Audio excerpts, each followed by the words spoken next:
should be... Yep, cool. All right, so... Quick recap from last session. You guys had just made your way onto the ship. When you did, a thick green fog kind of overtook the deck of the ship, and from there it blocked some of your vision, but you were able to, before they attacked, you were still able to see them and hear them. A group of severed hands that jumped out of some barrels and from around the cannons that lined the ship. From that commotion, two ghost pirates jumped out of the forecastle region of the ship, which you guys were able to dispatch. It was at that point that that you guys went into that area to try and heal yourselves, because while on the main part of the deck, you realize that the green fog that permeated the air and around the ship on the outside stopped any form of healing. Once you made it inside and you shut off the doors to that first room, you saw that there was a chest in the corner of the room, which was investigated by Rook, only to be discovered to be a mimic. That's right, the classic chest mimic. After defeating that, with very quick ferocity, I must add, you boarded up the two doors leading into that room, and you decided to take a short rest. Unfortunately, minutes after sitting in there, a pounding was heard on the door to the south, and a ghost pirate slashed through the door to the east. Then tried getting in and attacking you guys, but you were able to fend it off, and they retreated away. At that point, you guys moved over into the eastern room, which was the storage room, and slowly then made your way up to the top room where you currently are, which is the quartermaster's cabin. But this was not before recognizing that there was a crate, or there was a chest in the storage room. And it was in there that you found a elegantly crafted sword. And upon picking it up, Dawn Shadow realized that it was in fact a sword mimic. That's right, not a chest mimic, a sword mimic. And it started biting at her hand fruitlessly, and Dawn Shadow disciplined the thing by wringing it off the ground and yelling at it. Over the course of a few minutes, you essentially yelled this thing into submission, but then gained slight favor from it by offering it some food. And it is now, at least for the time being, friendly towards your party. With that, you moved some of the chests and cabinets and tables in this room up against the doors to try and take a quick breather while you guys are out of the fog. And that's where we're gonna pick up. It's been about an hour. You also found a book in this room, in the quartermaster's cabin, explaining that the crew has been at sea for years upon years, without a goal, just listening to the orders of the captain, finding corpses, bringing them back, stitching them together, exposing them to lightning over and over and over and over, but seemingly to no end. The crew does not really know why they are doing this, but disobeying meant having your soul devoured. So they never really questioned it. But yeah, that's where we're going to pick up. It's been about an hour. You feel slightly rested. So you guys have free action.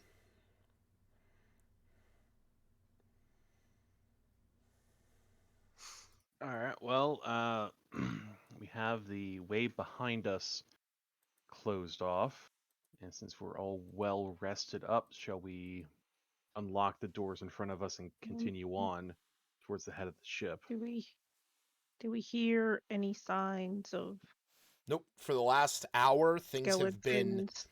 things have been eerily quiet. Hmm.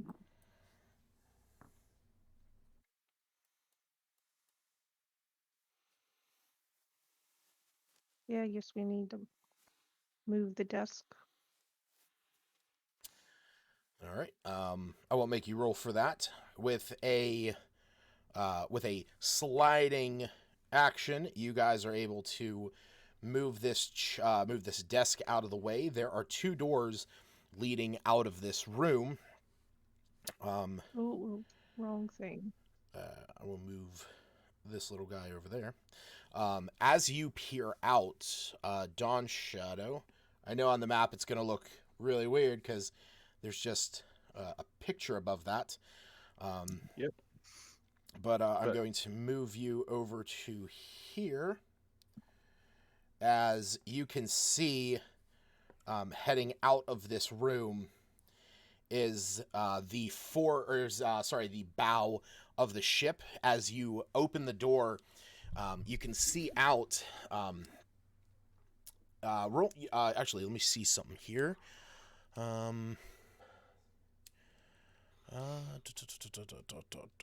Is I'm assuming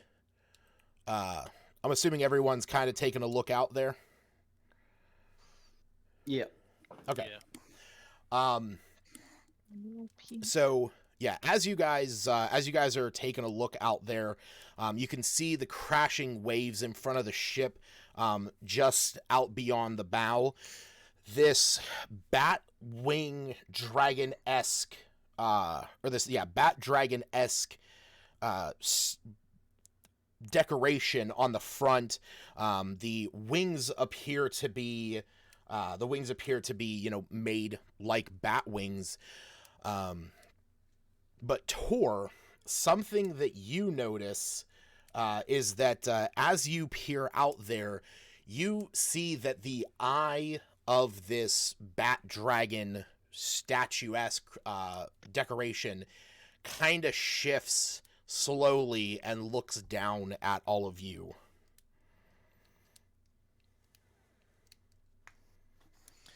Well, that's not good.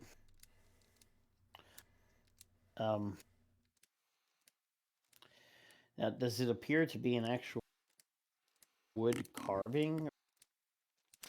It appears to be made out of. Out of almost like sinew. It does look to be flesh to a degree. Okay. I did have a better picture. Is it the landing page? Yeah, here we go.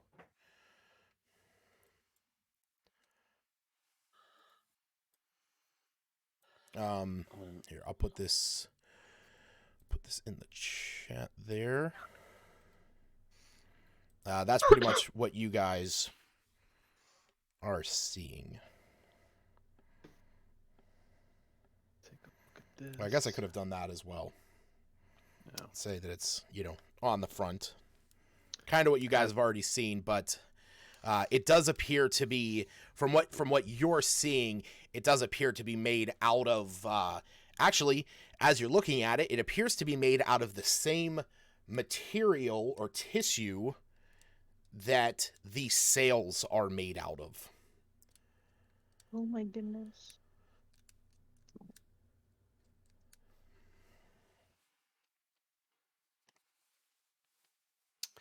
And that's off the bow of the ship, or that's... Yes, off the front of it. Yep. Okay. Yeah, I'm looking at it. Looks pretty cool. So I guess at this point it's like, So, do we want to find a way to get below deck now? oh my goodness. Yeah, the other thing that I will say is that from here, like as you guys are kind of looking out, you can also see that, and what you only saw briefly when you first jumped onto the ship, is that there are rungs that would allow you to climb up to the masts. So like, the mast that is directly in front of you that would be above this, above the bow, and additionally the ones before. So I just wanted to make sure I reminded you guys of that. Okay, since I saw that, kind of halt the party, and was that me? Did you guys see Did you guys see movement there off of that thing? I swear the Movement. eye followed us. Everyone else, roll me a perception check. Perception. That's persuasion, not perception. No. Rook, as you glance up,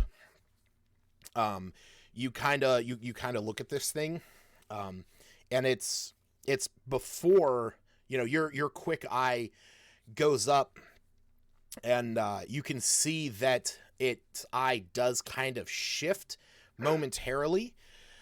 And you see that, but Dawn Shadow and Willow, by the time you look up at this thing, it doesn't really appear to be moving. But who knows? Yes. Yeah. I think it might have shifted its gaze. Well, unless it comes off the front of the ship, I think we best leave it alone. Mm. But if you saw it, it would have seen us. Hopefully Right, nothing but else being attached to moves. the front of the ship and all makes it a little bit harder for it to follow us if we just walk away. Shoot it in the eyeball.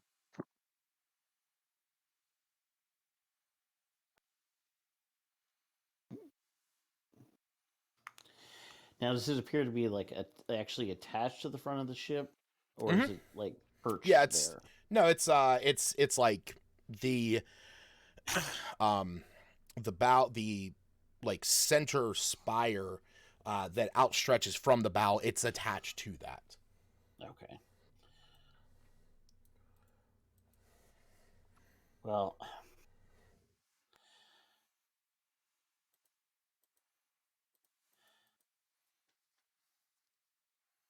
I guess it only makes sense that the figurehead is just as creepy on the ship as everything else.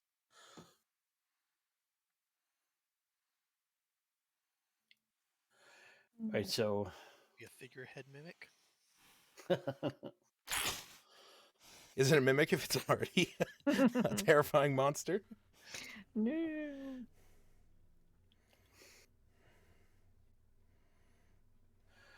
okay, It'd be well, most surprising kind. And when there's no place to go out these doors. We just No, see I mean, pretty much what you're seeing in front of Dawn Shadow there, just this. I mean, you can step Just out water. onto this bow, and then beyond that is just straight into the water. so And we then, need well, to get. like I said, there's also strangers. the mast that you could Much climb up easier. to. Us to the dragon back. There's also the mast that you could climb up to the spirit top.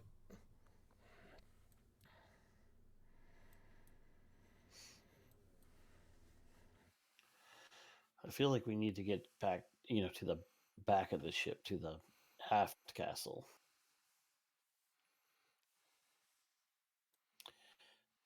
Captain's quarters should probably be back there.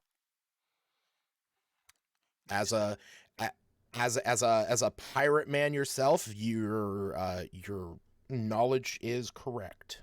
Mm-hmm.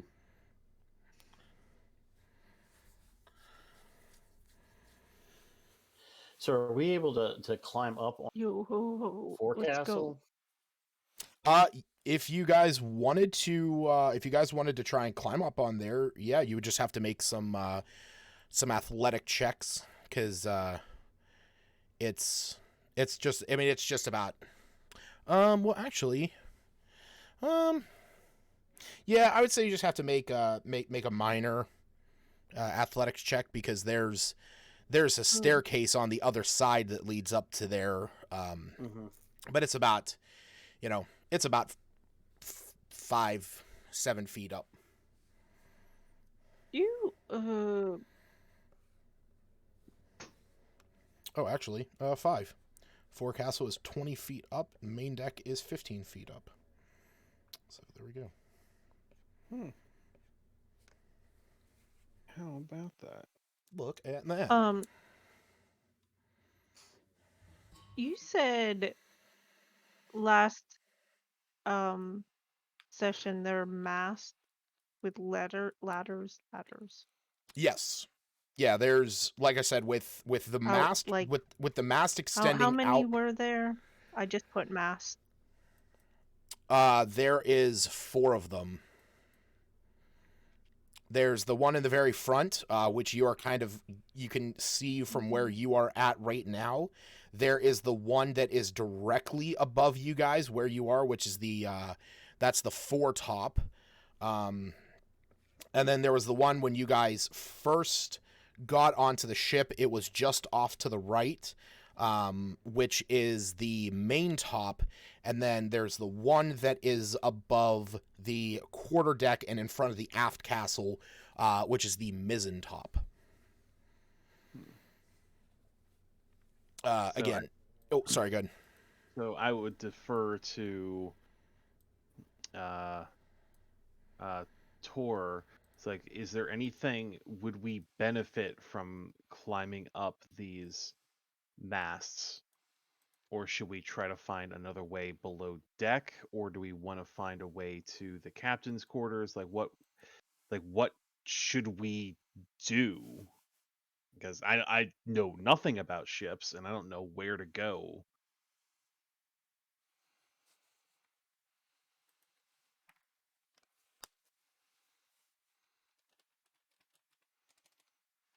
Am I the only one the climbing speed? Because of my little glove thingies. Probably. If you have a climbing speed, then What do I have? while wearing these, climbing and swimming do not Gloves of cost swimming extra and climbing movement. should have given me. So it doesn't.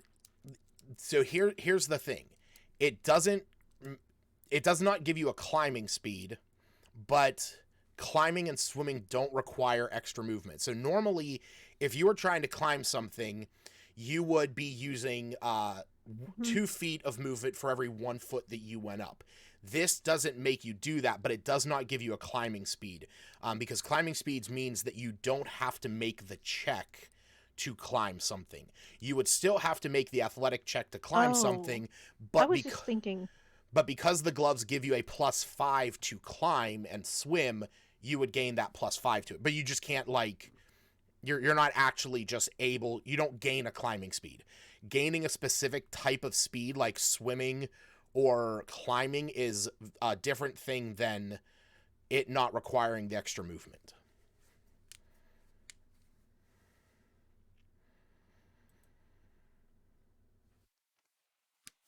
Okay. My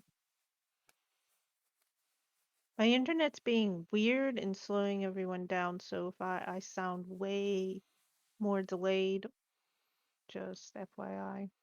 Okay. So yeah, the climbing speed, I thought when the gloves, it would just mean my climbing speed is equal to my walking speed. No, yeah, But like I it said. also, I didn't know it meant it also got rid of the checks. Well, again, that's So if you had a that's climbing speed. interesting. It doesn't give you a climbing or swimming speed. That's something completely different. This just gives you a +5 to Yeah. those checks, and you don't use, twice the movement.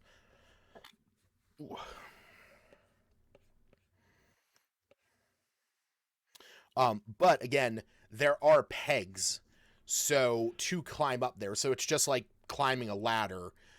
So you wouldn't have to roll for that. You could just go up there if you wanted to. Well, with my knowledge of ships, is there Yeah. any conceivable reason I could think of that we need to go into the mast, or just There's you know? roll me a blah blah blah blah. I'm gonna have you roll. Um, I'm gonna have you roll me a history check, but we're gonna add your proficiency to it because this is relating to water vehicles and stuff like that. So roll history, and then we'll add a +3.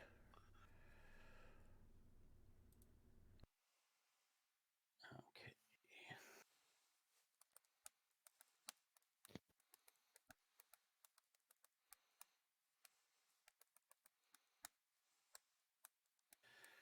I'm clicking it, but nothing's happened. I'll say it looks like it's attempting the roll over on my side. Hold on, let me do something real quick.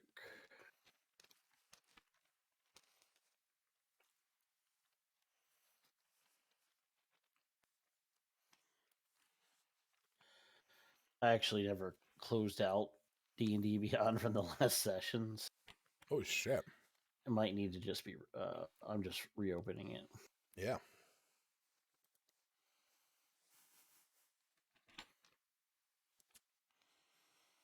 Close it, reopen it, dice still rolling. Okay.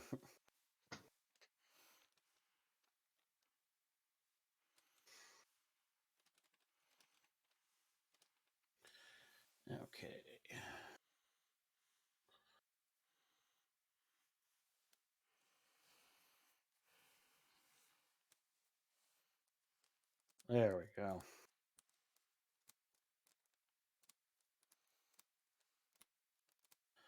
So that'll be 16 with my proficiency bonus. So you think about it. The only thing that you could really gather about why you might go up there is to get a better look at this place. And oh, Stacy's gone. No, she did warn us. She did. So the only thing that you are really able to guess that would be a reason to go up there would be to see if anybody had left any kind of weaponry up in the crow's nest. Because, as you know, oftentimes you would have a crew member up in the crow's nest, up on top of the mast, that would be keeping an eye out on anything, and they would sort of be like a sneak attack if somebody boarded the ship and attacked. So they might be keeping something up there, in a defense situation. Okay. All right. Well, the only reason Dawn Shadow that I could possibly think of going up there is one, getting a better view of the ship and maybe potential positions for enemies, and also sometimes people leave weapons up there. All right. So should we go for Yep. the foretop instead of the spirit top because it's higher up, and get a better view of the rest of the ship from that angle?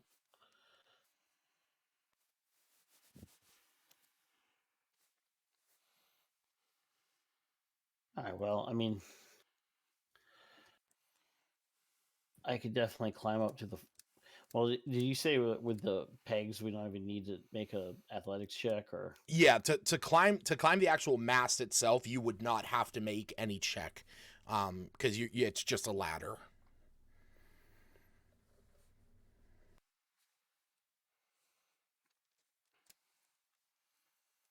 So, and with your athletics, I Yeah. will say that you wouldn't even have to you would not even have to roll to climb up to the forecastle to even get to the bottom of the mast. With your, like, you would have a passive 17 essentially.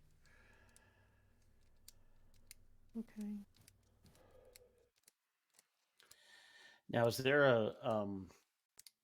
a crow's nest in the main mast as well, the middle mast? There is, yeah. Okay. From what you saw whenever you first got on board, you did see one on the the foremast, the main mast, and the mizzen mast. All right. And now, is there rigging that connects? Because it looks like there's a rigging that connects the front with the middle mast. Wait, which one? The main? So you've got the foretop. Yep. And there's that sail part right above it, and then there's that one that looks like it connects to the middle mast from there. Okay, I see what you mean. Yeah. I would say it would connect. It would get you up to the top of that sail, just above it. So that would definitely require a couple, a dexterity check to try make your way across there if you wanted to do that. Well, it'd be dexterity or athletics, or I guess acrobatics, or. I would actually say, if anything, it would be acrobatics, because that's stuff that is, like, one of the examples is balance on a tightrope or stay upright on a rocking ship. So, yeah, I would definitely say that would be more dexterity rather than strength. Maybe a strength saving throw if something happened and, like, you caught yourself or something like that. But even that, I would probably say dex. Hold on, you know what? I have something. Because I have a feat.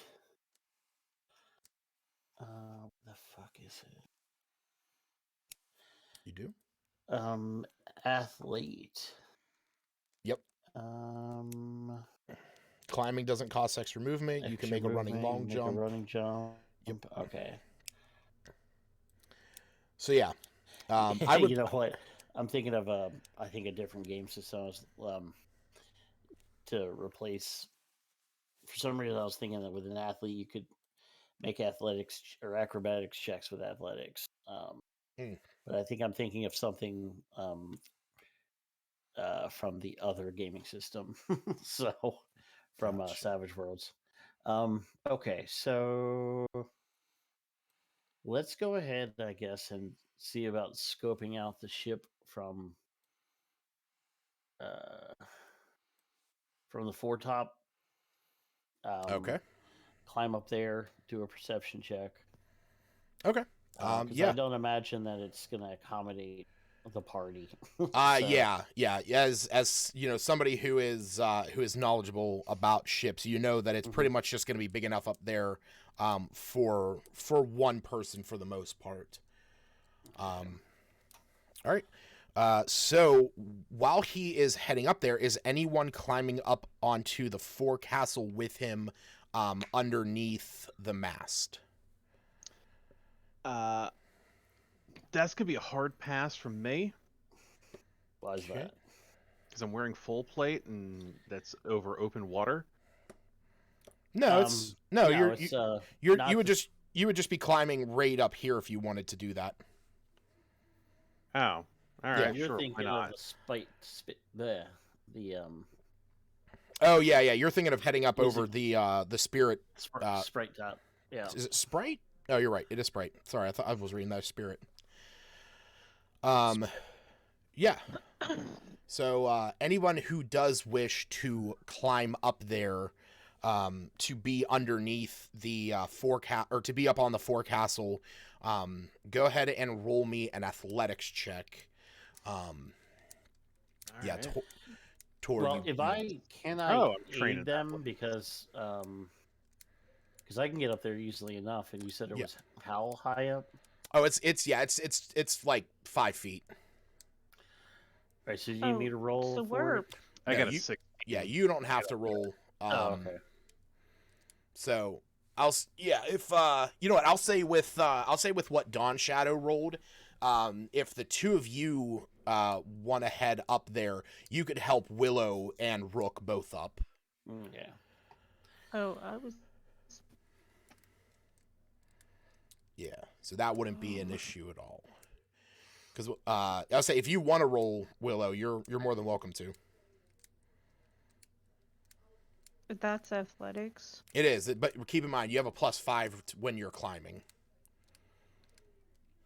Okay, yeah. Ooh, So, that's six. I need some help. so Tor, just with your, with your normal routine, you swing your feet up onto, you throw yourself up onto the top here, and as you do, you look back, kind of like she's done this a few times in her time. You see Dawn's shadow jumping up there with very little effort, and behind you you see Rook trying to pull his way up, but the slick spray from the front of the ship is kind of coating the wood here, and you see him like start to fall back. You see Willow comes up. She has these gloves on that have like webbing between the fingers, as well as these tiny little embedded spikes into them. And you see she goes to like climb onto there, and as soon as she does, she goes to pull herself up and just slips out of the gloves. As the gloves have like kind of hooked onto the wood, and she just like falls back onto the deck. So, Of course. but the two of you are able to pull both Rook and Willow up. Thanks. I'll put my stupid, special, useless gloves on. Yeah, you dislodge the gloves from the wood, realizing that the spikes just kind of dug into the rotted wood of the ship. So as you're standing there cleaning them out, you see Tor. Tor's a big guy, but he's fairly nimble. But you've actually never really seen him quite in his element since you've been traveling together. But like a leaf on the wind, he just ascends this foremast. And as you get to the top here, Tor, you begin to look around, and lodged in the wood up here, as your knowledge kind of beset you to believe, you actually see that there's a sword lodged into the mast up here. As you go up, you give it a quick tap. You realize that it's kind of like stuck into the wood. See if I can dislodge it. Sure. Roll me an athletics check.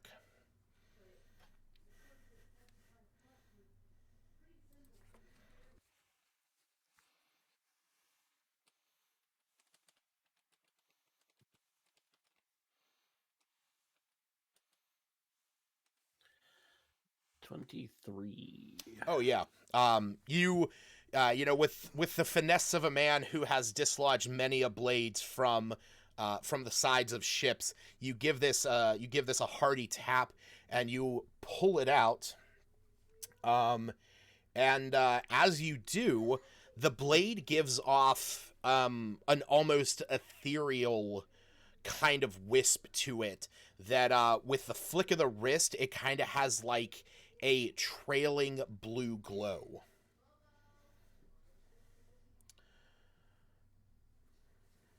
Okay. So, if you want, I believe this is in there. Yes. So if you want to go into your inventory and add the item, the ethereal cutlass. Ooh. So it is a +1. It's a +1 longsword. That is magic, and it deals psychic damage instead of slashing damage. And if you sense them, it can damage creatures in the ethereal realm while you are on the material plane. Oh Ooh, shit. seems very specific. It can also and it can also foreboding. damage creatures in the material plane if you're in the ethereal realm. So Why it would can you it can get there? cross over. Yeah, it is as it says, a curved blade of ethereal energy. Nice. This may come in handy.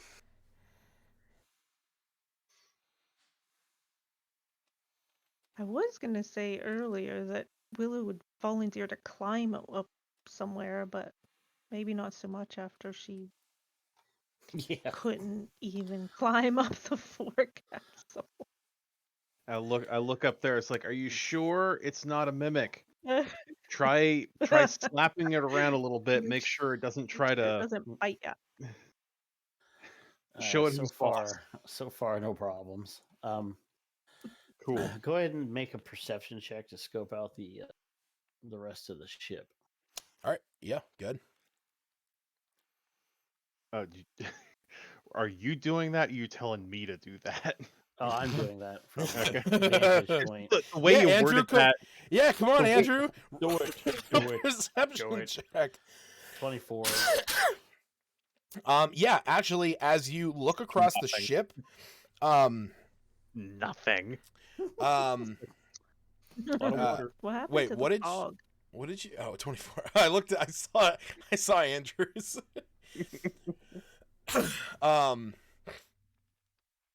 But yeah, you look across the ship. The main mast is kind of obscuring a little bit of your view, but with a 24, it's actually you just barely glance down towards the main deck, over next to fuck, I lost my map here. Over next to the quarter deck, just south of where you guys jumped onto here, and it's just barely you were able to see what looked like one of the doors closing. So, on the map, the area that I am describing, I don't know if you can see. Oh, you know what? Actually, I just realized. You know what? I have to turn up. There we go. Yeah. So it's kind of hard for you to see because it is dim light out here. But with that 14, you're able to see just to the south. It was just past the main mast. You saw a door close on the leading into the quarterdeck. Did that the green horrible fog Yes. lift, or is it still? No, it's still there. Oh, good. Oh, Oh, sorry. it's still there. Oh, yeah, it's definitely still there. Damn. Yeah. You didn't put your little foggy effect on. How am I supposed to know? There you go. There's the fog.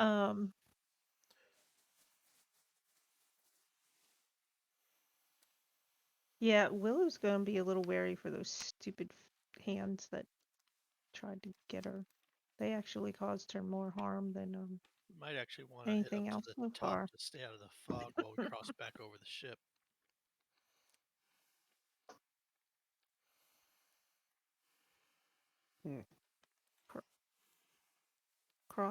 Across the top. Well, the fog's probably pretty low lying. Is that something we can tell? Is it less foggy up there? Tor. Oh, Shouting. up towards the top of the ship, you mean? Yeah. Or You can see that this fog just kind of permeates the surroundings of this ship. So pretty much anywhere in the open area is going to be exposed to the fog. Awesome. Well then, Maybe we'll we'll want to move pretty quick. before we vomit as a collective again. Oh yeah. Mm-hmm.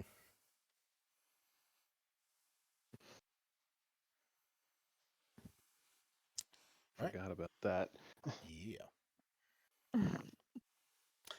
So do you guys start making your way down to the southern side of the ship towards the quarterdeck? Sure. Yeah. Okay. We saw. Unless there's any more ethereal swords hanging out in mass to pull out. I mean, unfortunately, there's No. none on the one that you had a pair of eyes on. Well. Oh well. I didn't see nothing. And then yeah, from here you can actually head down these. You can head down these stairs, so you don't have to climb down. But where do you guys want to go? Because I mean, technically, you do have on this main deck here. We pull back just a hair. So you have a staircase that leads down directly in front of the forecastle here. You also have an open drop cavity that goes down here in the center that you guys were kind of like maneuvering around. Beyond that, there is the main mast, and you guys really haven't explored beyond there. There's also the quarter deck, No. which is accessible by a pair of stairs on the left and right of the quarter deck.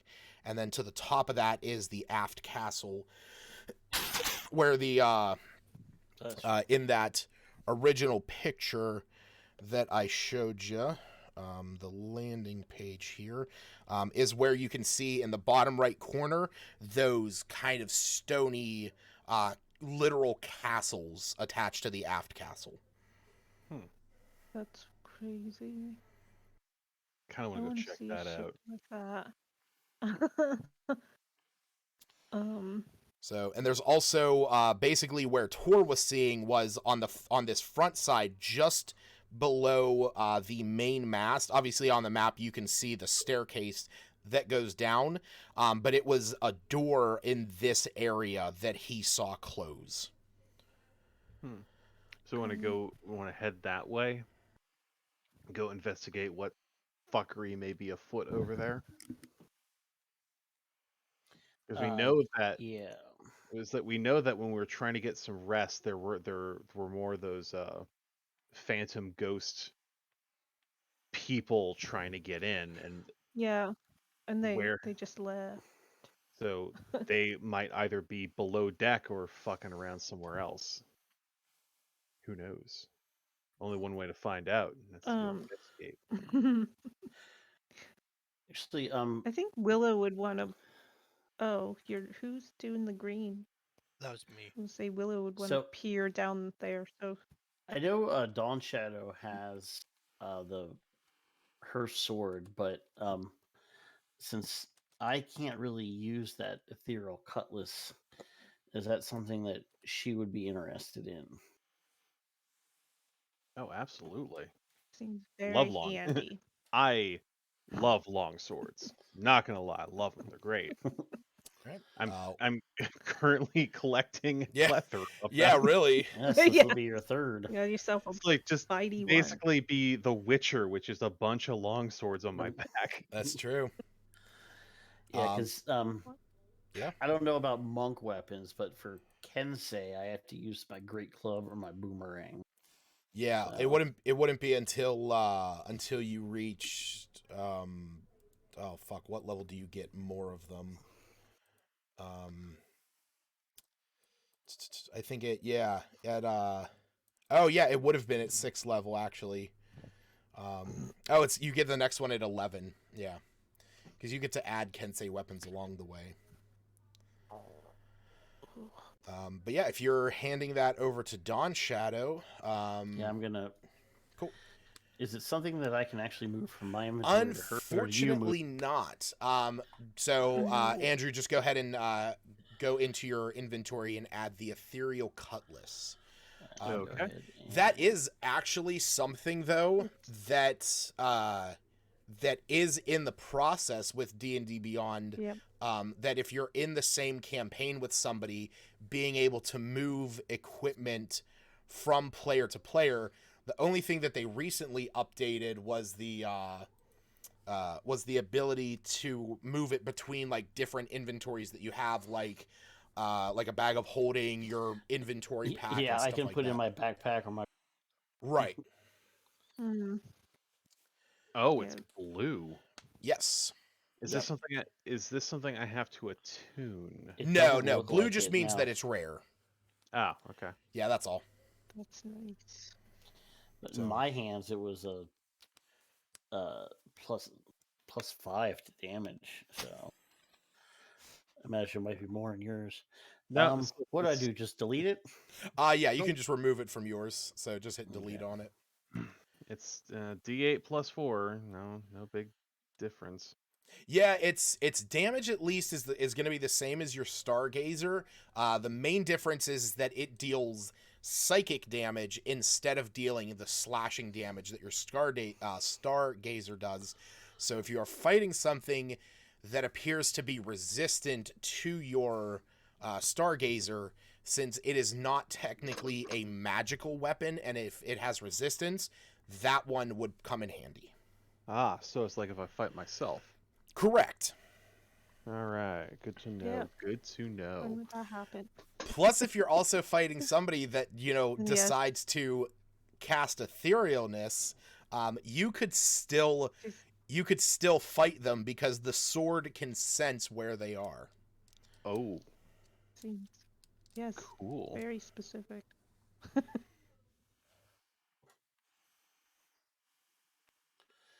Start calling you Arsenal.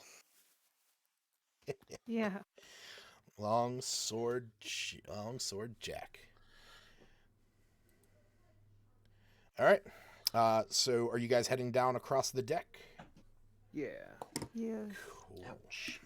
Unless Lulu you would want to head Peer down into this. the stairs hole. there and Yeah. get out of the fog on our way to the back. Yeah, that's entirely up to you guys. You guys have you can go across the ship however you wish.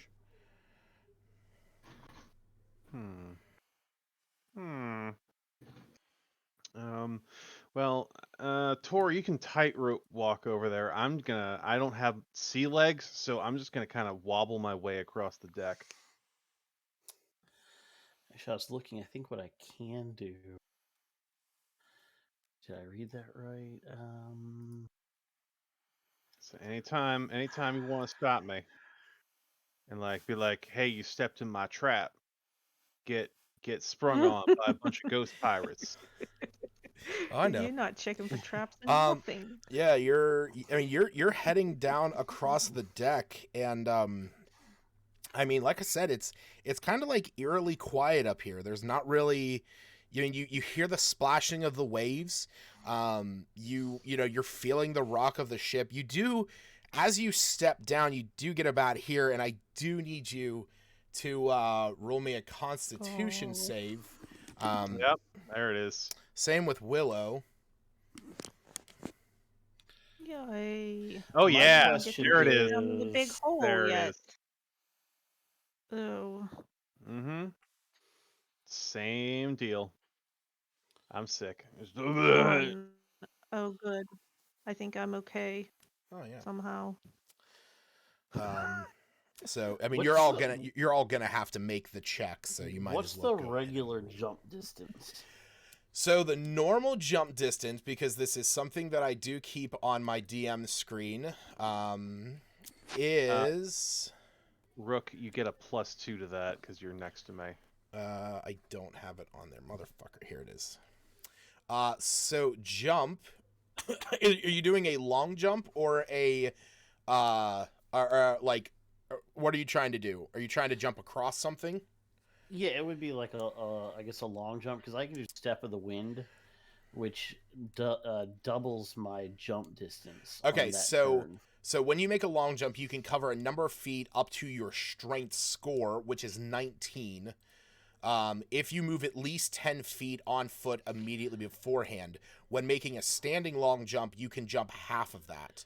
So, So 19. yeah, being that you have Step of the Wind, it would kind of Yeah. negate that penalty.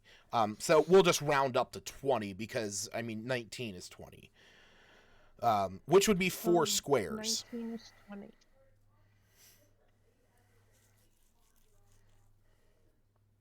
So that's not going to make the next mast. Unfortunately not. You would, if you did make that attempt, you could try grabbing onto the rigging that connects between the foremast and that central one that is in the very the main mast. Is that that's the mizzen mast, that's the main mast. Yeah. So yeah, you would be able to try and like jump onto the rigging and get yourself across with that, which would put you about halfway.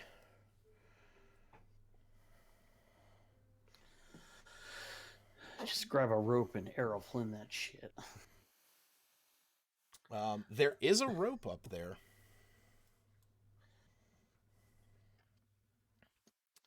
So if you are, is that what you're attempting to do? Yeah, I'm just looking for some way to stay. You know what? I've got this too. You know what? I'm going to go ahead and go for like the going across the mast. I know you said it was acrobatics. Yep. Because I have slow fall, so Mm-hmm. I can reduce falling damage by 30. Yep. So even if I fail, I'm going to be okay. Yeah. It might look foolish. So I'll Yeah, go ahead. until you face plant to a pile of puke. Yeah. Oops, So- I didn't mean Oh, to rook. God. So I'm going to try to do like what you said and snatch the thing and Okay. All right, cool. Go ahead. We will say that you do your standing long jump. number Andrew. 2.5. By the way, you have control over the sword mimic if you want to move that around. Oh. Does So. the sword mimic need to make a fucking con save? No, the sword mimic. You know what? Actually, the sword mimic is going to. All right. He's fine, It's fine. I guess.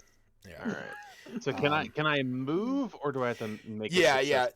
You can move. I'm gonna move you guys down to here.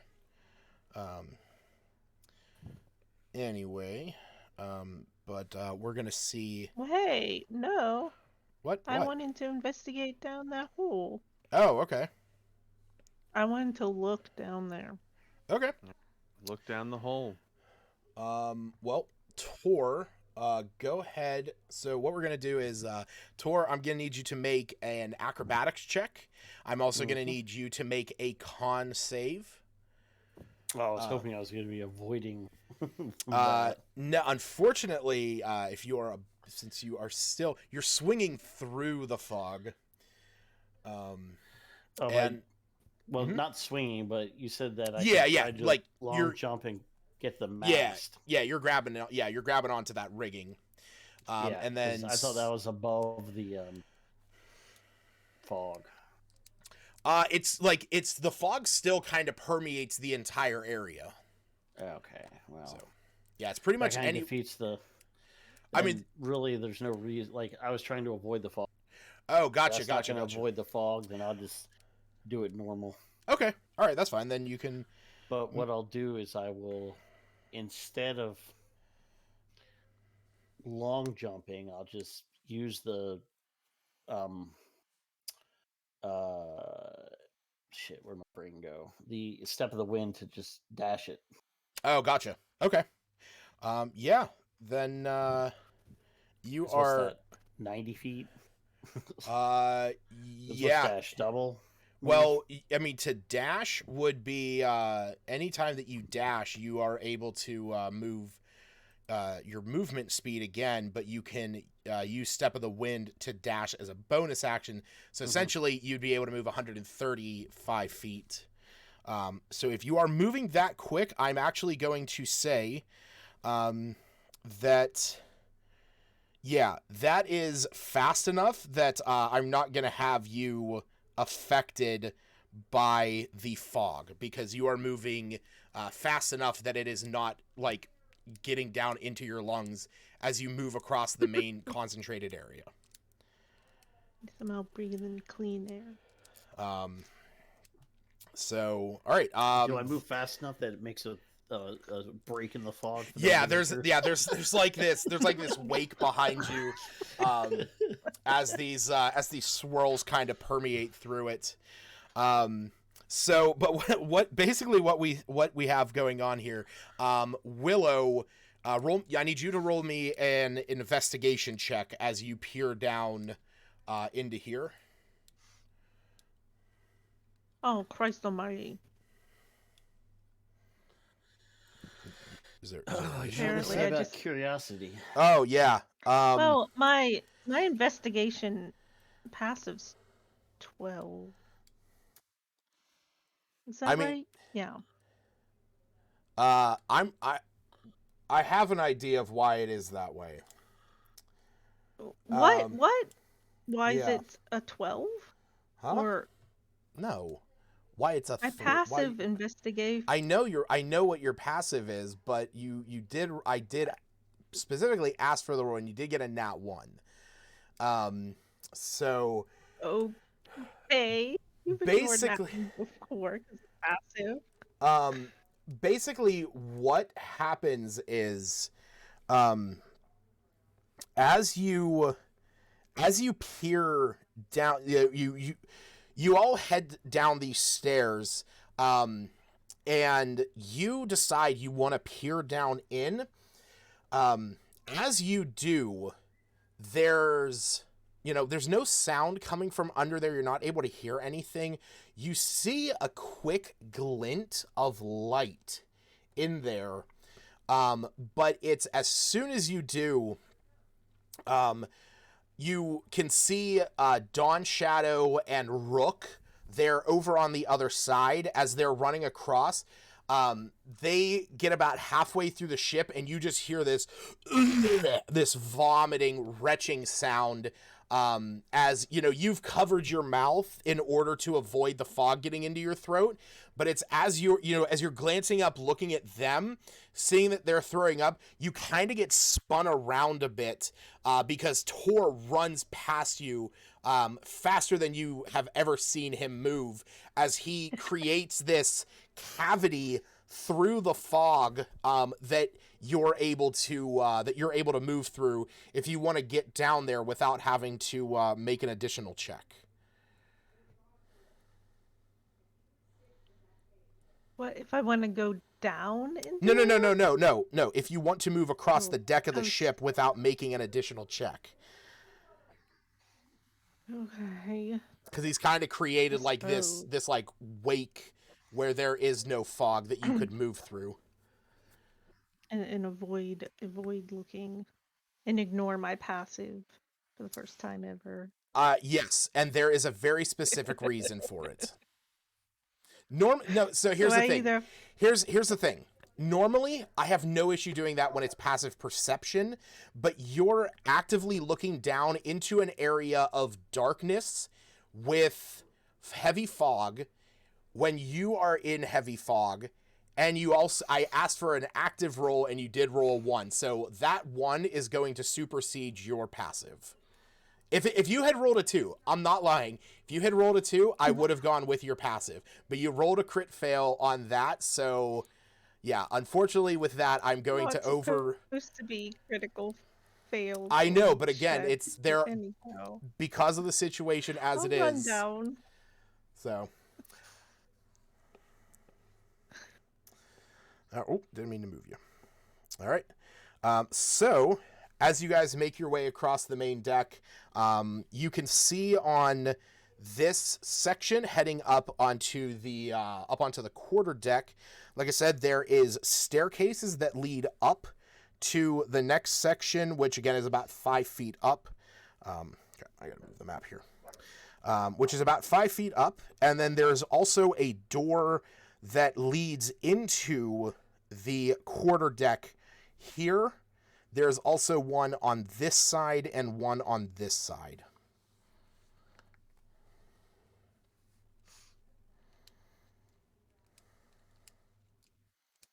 So, do you guys want to head up on top of the quarterdeck and explore around there and head over to the aft castle, or do you want to head into the quarterdeck? Where was the door he saw shut? I thought that was a bit the door he further up. saw. The I door mean- he saw was right Oh, here. It was the one in the center. okay. I thought it was. Well, I want to go check out that door. Yeah, let's go ahead and do that. Alrighty then. So, I don't know how I have that set up on the map layer. Where's my wall layer? Okay. So I'm going to move you guys over to here, kind of like we had to do with the other section. I'm going to move you there. And we'll move your sword mimic. So if you guys want to look over to the right. Oh shit, wait. Sorry. I gotta erase. No, wait, what the fuck? You guys should have. Do you guys have light where you are? I Where mean, I am, yes. Well, Okay. never mind. That's dark sort vision. of. Cool. For some reason on mine, it wasn't showing it. There we go. Yeah, so again, it's kind of that weird thing of you guys do have access to the quarterdeck area to give you guys a better access to that. I'm just going to find the folder, map, left map. Here we go.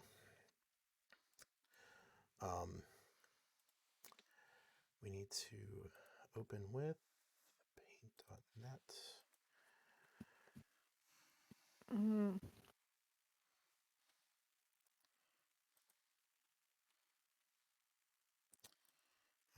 Oh, fucking hell.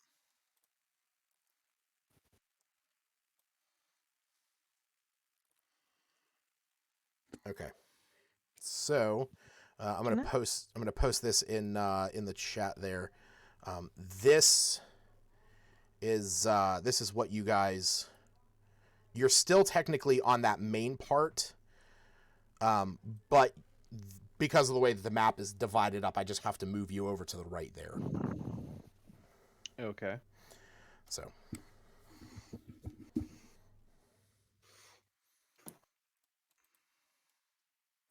um.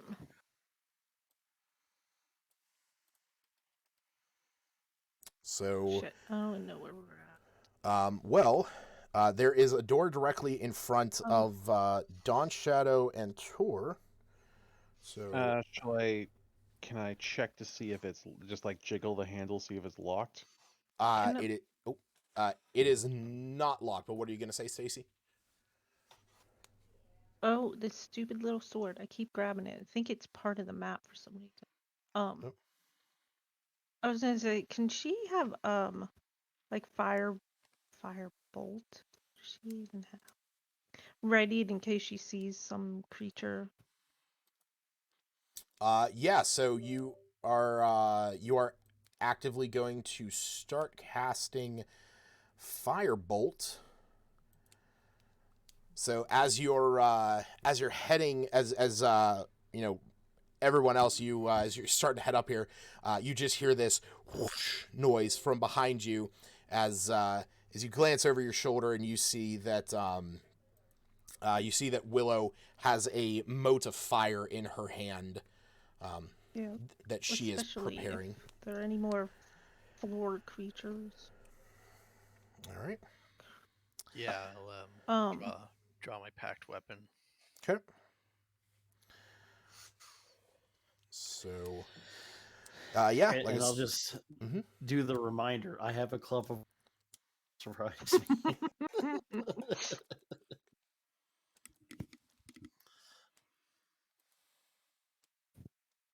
And there's no fog while we're inside, like the other We haven't got in yet, but rooms. Yeah, you have not gone inside Oh. yet to know that for sure, but Oh. I thought when you moved us over, it was because we went in the door. But sure. no. I have you floating above water because you are in front of the part of the map that is blocked Sure. off. All right. Yeah. Motherfucker, I gotta look Who's something up. going in first? Yeah, who's opening the door? I'll open it. Send your mimic sword first. Crawl in and start stabbing things.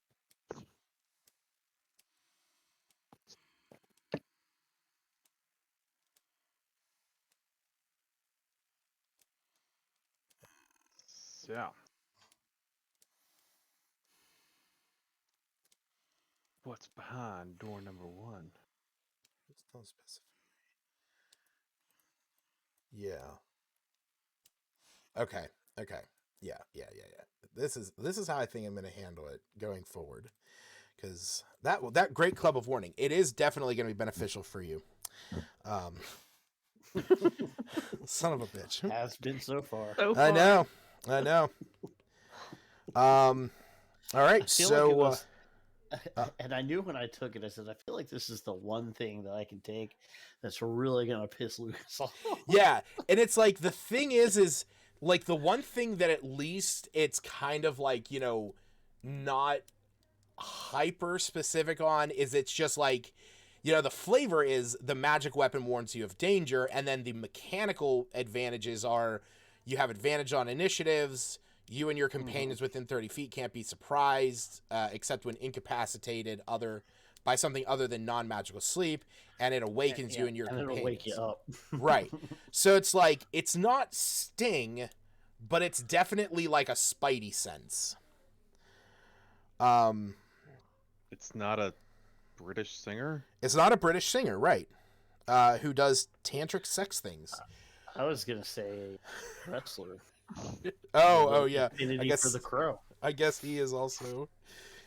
All right. So yeah, you open the door into this area. What the? Oh, it's how the God. I was gonna say that's how the map bleeds. So as you open up this door, you view into here. You can see that there are a number of doors on the left and right side of this room. There are also lanterns hanging up on the walls there.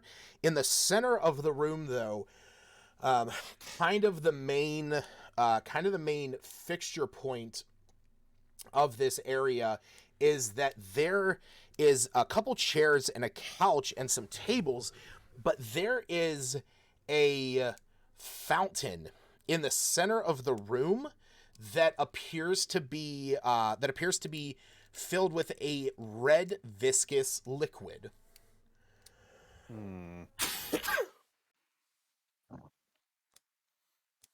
Who wants to drink it? It's gonna kind of move on in here, see what's going on.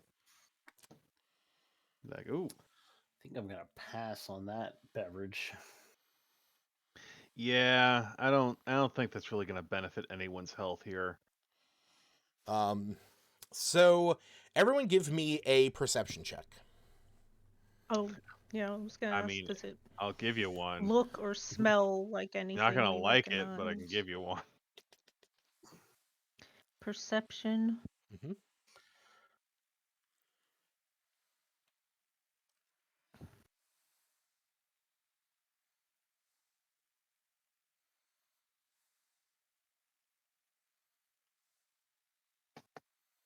I hate when the stupid die rolls cocked on your screen because it's sitting there flashing two different numbers.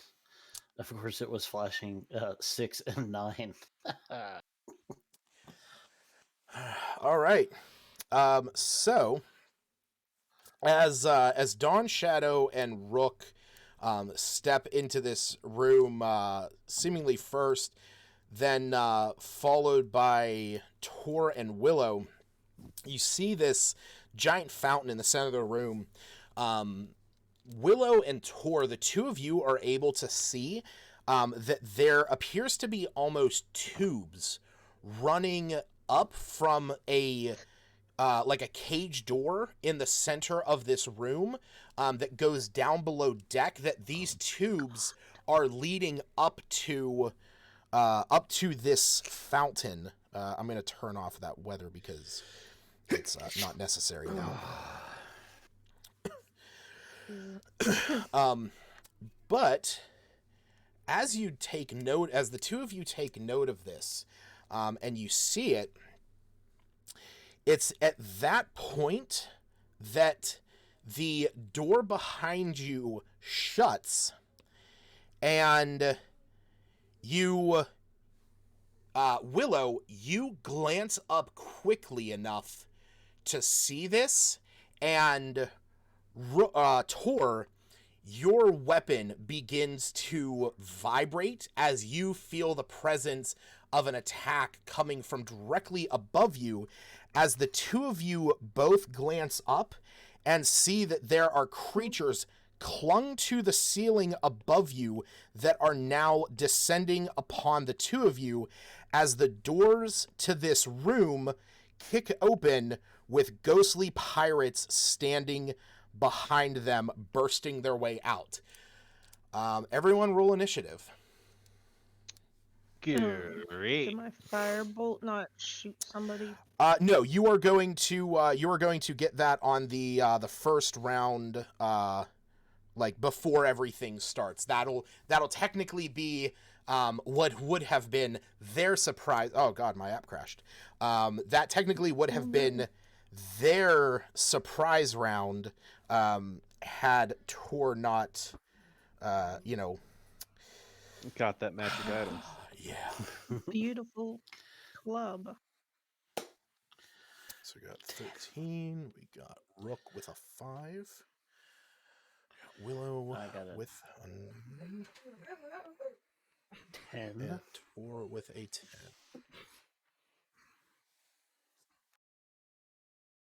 Yeah, my Am I the screen only one who blacked doesn't see out. the map?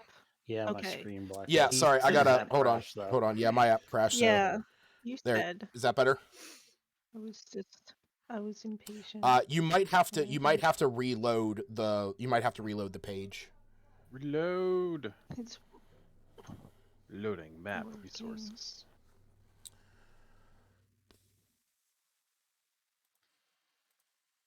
There it is. But It's back. typically I just think it's something on my end when stuff isn't working, so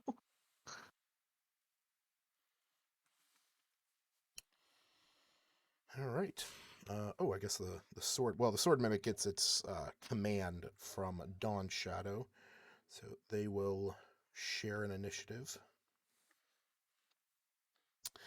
All right. So the first, the first attack is going to go to Willow as you see this as you see this like white-skinned creature descending from the ceiling with claws, glowing red eyes, and razor-sharp teeth that are prepped and primed to go for the neck.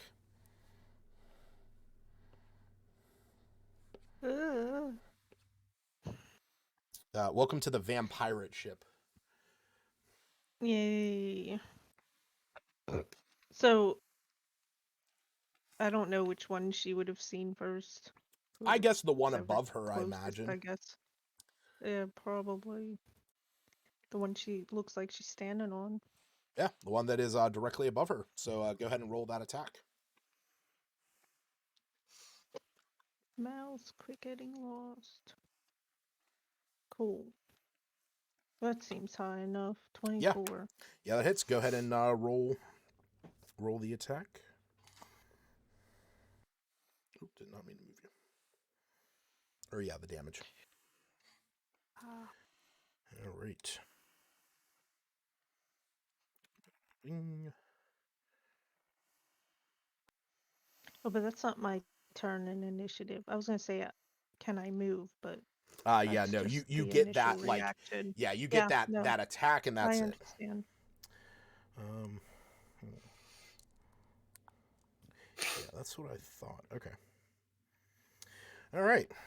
So yeah, you hit this thing for 9 damage as it's descending down upon you.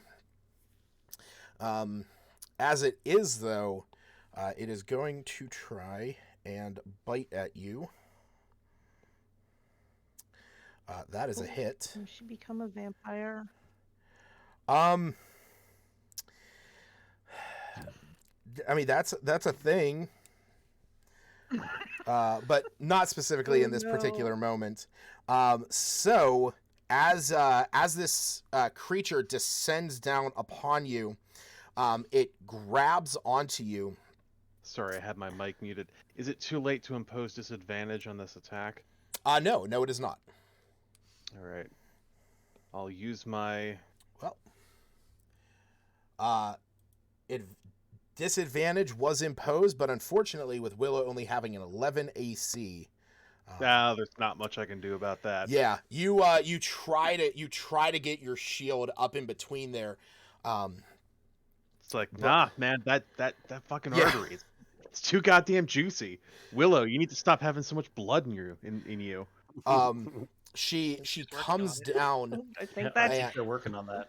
vampire's gonna try to like take care of that. She comes down. She has her teeth bared, but as she drops down, she actually doesn't bite into you immediately, but she does grapple you instead. So she kind of grabs onto you. So what I need you to do is oh wait, yeah, no, that's right. That's just the way that this one works. And then I'm with annoyed. that, there it I'm- is. I nearly said I used the oil of slipperiness, but I figured she'd Yeah. skate so we're- across the deck and hurt herself. I don't know. I think that might just turn this into something different entirely. That would be weird. Um, Because she's already was grappled before this.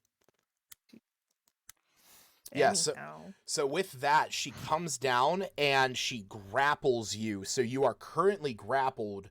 And as soon as she does, she takes a bite into your neck, dealing 7 points of damage.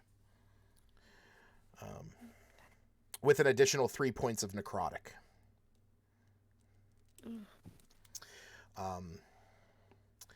Up next is going to be the one coming down on top of Tor.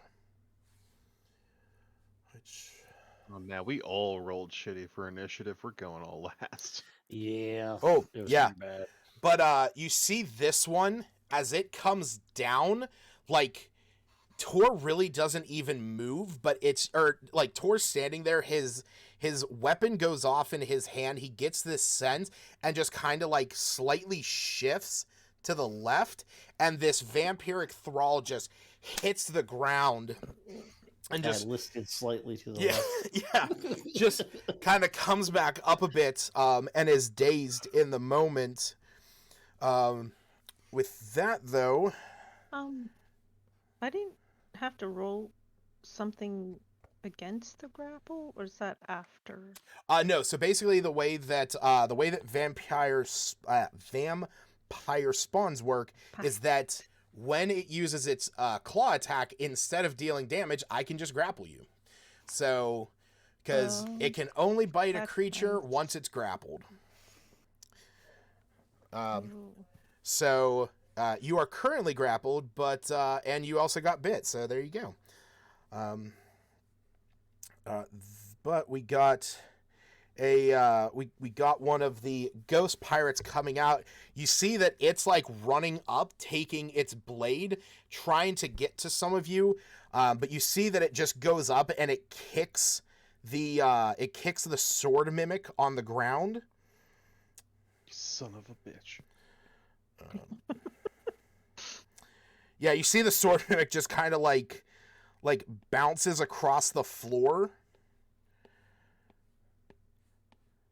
As it pushes forward and has its scimitar raised over its head, trying to come down on top of Willow, but the attack misses.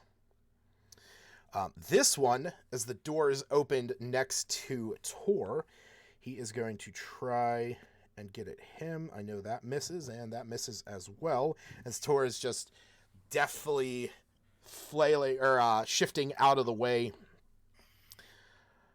And this one is going to try and go. Oh, yeah. Actually, you know what? No, he wouldn't have been able to hit you because the vampire spawn has to be down here now. That's right. Oh, God. So many things.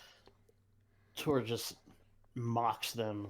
I guess there's a reason you guys are dead, huh? Oh. Oh. Willow, the ghost pirate next to you, stabs through the open door as you are grappled, dealing you 13 points of damage.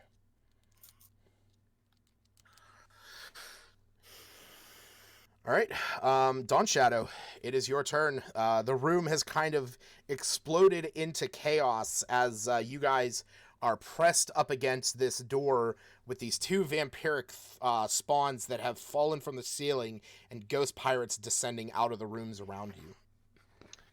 Okay, so we're gonna come at Stargazer. Come at this motherfucker with Stargazer, this vampire bitch. Mm-hmm. So first attack does a 16 hit. A 16 does hit.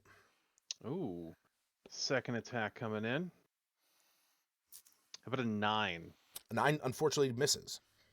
Yeah, that's what I thought was going to go down. So, with the first hit, I'm going to use I'm going to use a Divine Smite.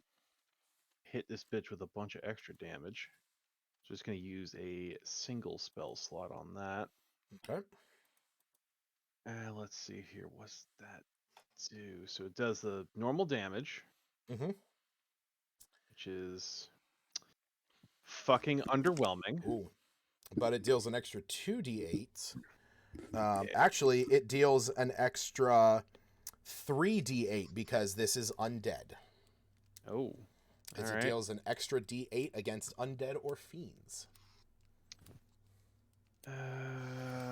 Right. I don't think it was an undead fiend. Oh god, that'd be awful. So 11 radiant damage. What if All right. it's a dead unfiend? So, as you slash into this thing, you feel your blade cut through, cut across its flesh. You actually don't see that your physical blade is doing that much damage to it, that you feel that it's slightly ineffective against it. But as you empower this with your divine smite, that really rocks this thing. And gives you that extra oomph that you needed. Cool.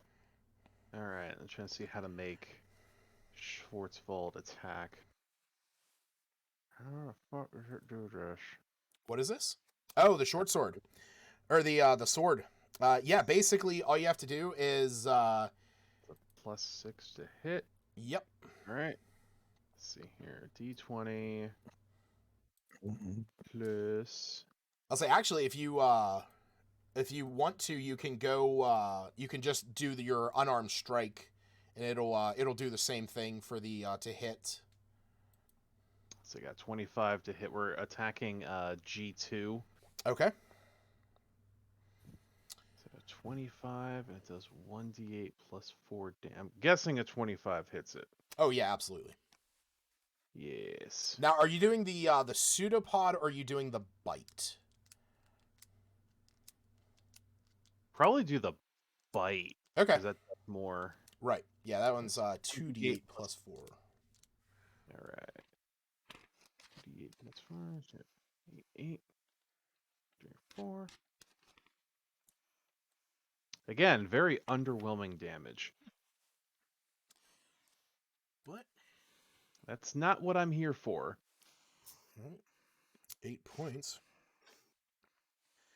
You see the ghost pirate kind of looks down at it, in almost a betrayed gaze. All right. This one is going to run out, and it really can't do anything. But it is. Yeah, actually, no, it can. This is going to go against Dawn Shadow. Okay. Which one of those is going to hit? Dawn Shadow, 5 points of piercing damage. As this ghost pirate comes out, it kind of sees that everyone's corralled back into this corner. The vampiric spawns are more imposed onto you, and it takes 2 ghostly daggers from its hips and throws them at you. You put your shield up to block the one, but the other one hits you in the arm. Are these considered magical weapons? No, they're not. All right, so take 2 points of damage. Okay, there you go. Ah, it stings. Yeah. Just kind of like... It's like, ah. All right, Tor. Okay.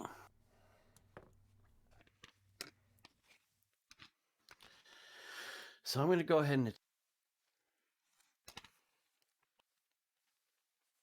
What now? G3. Oh, okay. All right.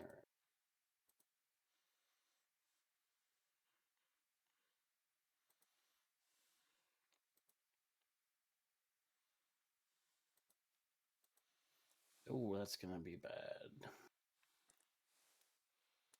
Oh, yeah. Unfortunately, that just straight up misses. Yep.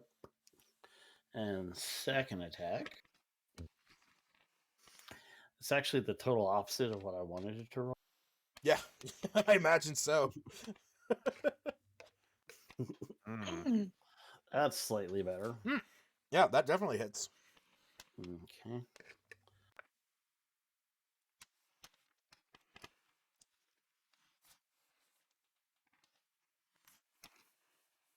Doing 11. Sorry. All right. And then I will do my bonus action for strike.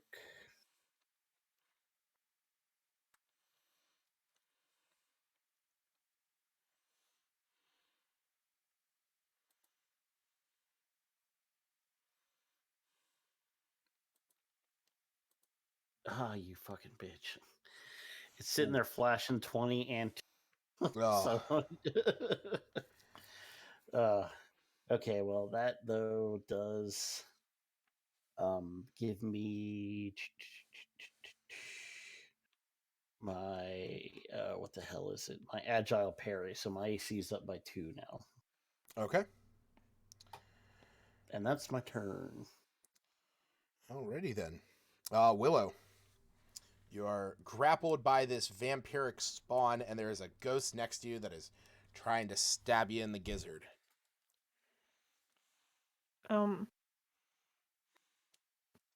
Is there anything?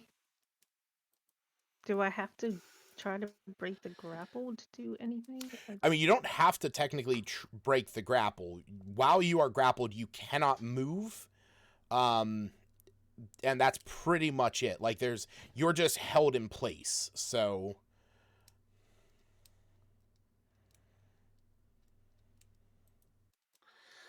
if I can't move, what? Like, I can still cast spells. Most yeah, of them it's require. again grappled. All that grapple does is your speed becomes 0, and you can't benefit from any bonus to your speed. That's pretty much it.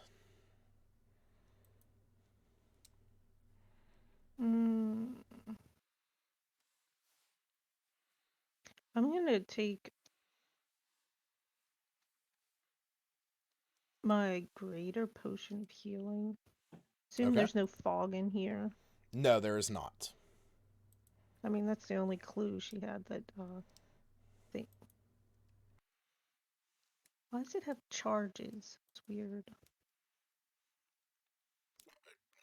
I don't know.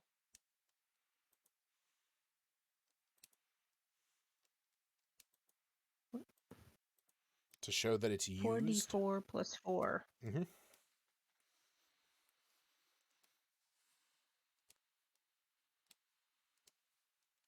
Actually, no, I kind of appreciate that it does have a charge instead of just removing it. Because I'm guessing... Yeah, no, that doesn't. All right, so with that, you gain 16 points of healing, unabated, so you do get that.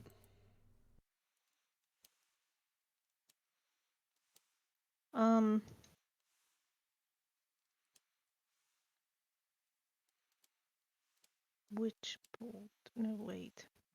The area effect spell, the dragon breath.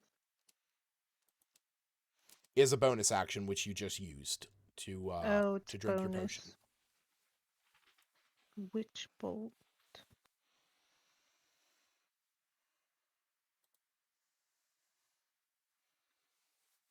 Keep in mind that is a ranged spell attack, and you are... They're on top of me. Correct.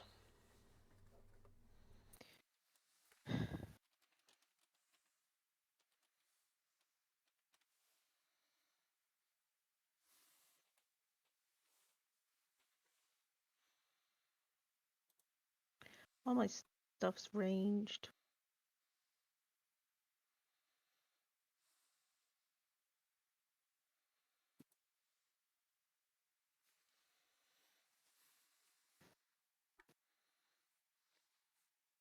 Does that just reduce? Does that make it a disadvantage? What? If it's like fire bolts You ranged, everything's have ranged. disadvantage on attack rolls if you're within 5 feet of a hostile creature when you make a ranged attack with a weapon spell or any other means. So you can still make it, you just have disadvantage.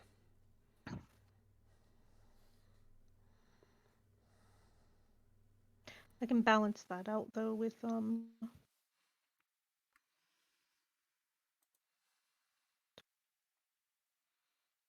You can use your restore balance. Mm-hmm.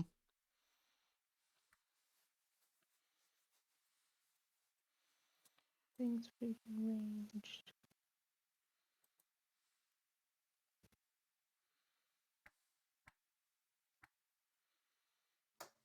Why does it seem like Firebolt's my best one? Oh no, Witch Bolt at second level is 2D.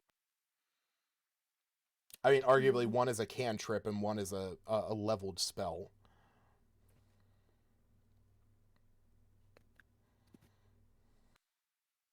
I'm gonna just do Firebolt.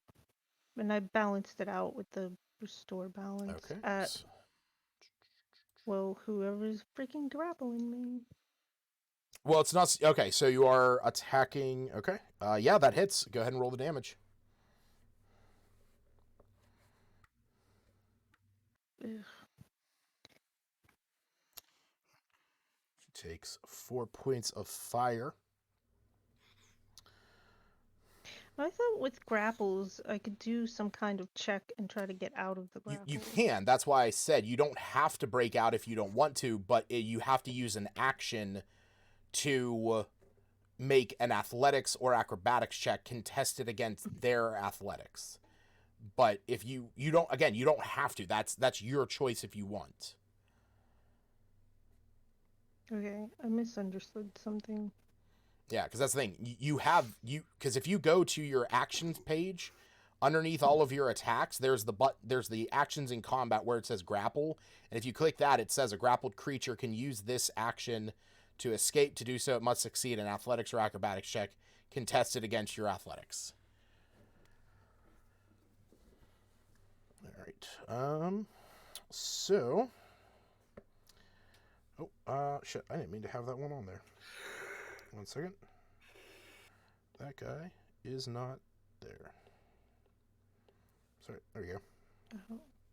I don't know why that happened. Down through. All right. Rook, it is your turn.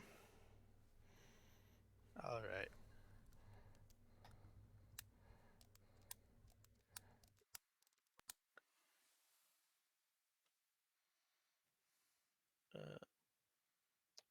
He's gonna cast Spirit Shroud as a bonus action.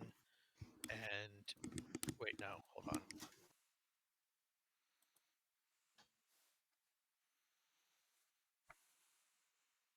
Okay, so you can cast a second spell if it's a cantrip. Correct. As long as it's a cantrip and doesn't use another bonus action. All right, then he casts that, then Eldritch Blast. Okay. There is your Spirit Shroud. Go ahead and roll your attack.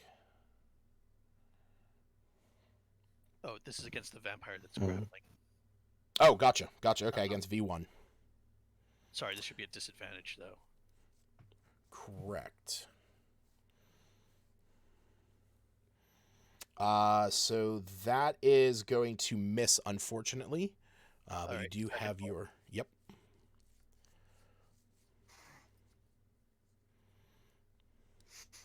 Well, damn. Yeah, that one hits.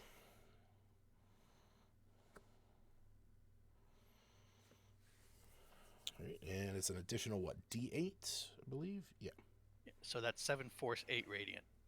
8 radiant, okay. And I went with Eldritch Blast because physical damage seemed to not be working. Yeah, you actually see that... as you hit this, you empower your blast with this radiant energy, and as it hits it back, you can see the radiant sheen kind of is dealing a little bit more than you expected. Same thing kind of noted whenever Dawn Shadow attacked. Is the force dealing Yes, yeah, effective damage? yeah. though, Force. There's only one creature in D&D that is resistant to force, and that's a helmed horror. So you see the vampire is kind of thrown back, and looking at all of you, it is going to try and move past this ghost pirate right here. Dawn Shadow, you would have a reaction if you wanted to take an opportunity attack. No, I think I'm gonna save my reaction for my defensive shield strike. Okay. Well, the What about Schwarzwald? yeah. Schurtzwald does also get an opportunity attack because he still has reactions. Fuck yeah. Fuck you, ghost. Right. Yeah, that hits. Right.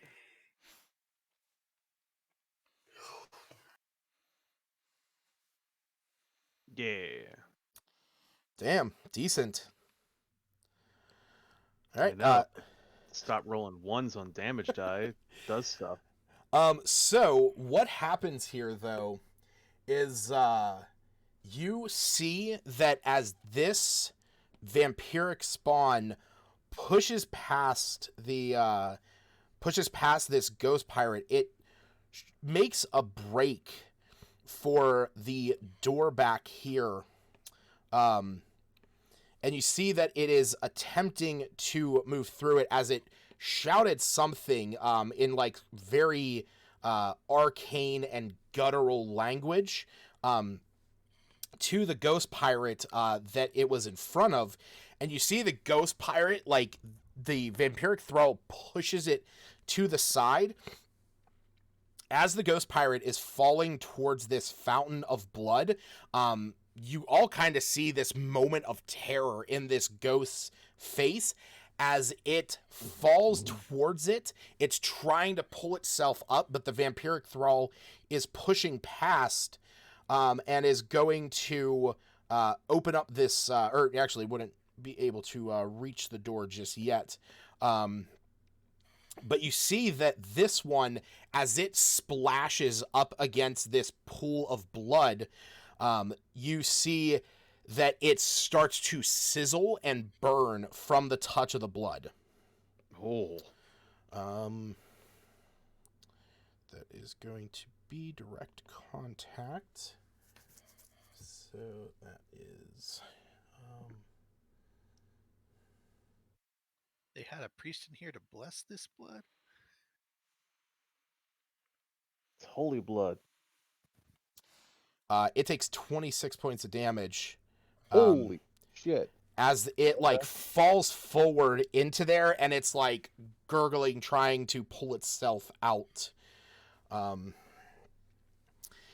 This vampire, on the other hand, so actually, as you see this happen, you can now kind of notice that the ghost pirate over here and the vampiric spawn that you are fighting against have kind of given that fountain a bit of a wide berth. You have just noticed. But we are going to try and go against Tor, which that hits with a Our class 17. Oh fuck, that's right. Oh, Damn it. Sorry, I'm here to remind you. Yeah, I appreciate it. You see that it like tries to grapple you and just like almost phase through it. God damn, I forgot that your armor class bumped. All right. So this ghost pirate is going to pull itself out of the blood as it is like covered in it, and you can see that it is actively wiping itself off as it shifts back here away from the pool of blood, and it's going to use its action to remove as much of this blood from it as possible. I want to have some fun with this. All right. Is- The one next to... Is movement restricted to your turn? Yes. Okay. I thought so, but Unless, well, yes, in most cases, unless something specifically says so. For example, if you have, Cooper had a feat that was, Battle Commander as a reaction, as an action, command up to 3 allies within 120 feet to use their reaction to make a, yeah, I thought it was that. There was one that, that you know, he could command them, or he could allow them to move on their turn. I forget what it was, but yeah, I know Cooper had an ability to do that, but pretty much any other case, it's restricted to your turn. All right, Tor with the 27, or with the 17 AC. Well, that's still a hit. And that's also a hit. Wow. Tor, 13 points of slashing damage as this ghost pirate, as you're, definitely dodging out of the way of the vampiric spawn, trying to grapple you to attempt to bite down onto your supple, thick neck. The ghost pirate next to you just gives you 2 quick slashes with its cutlass.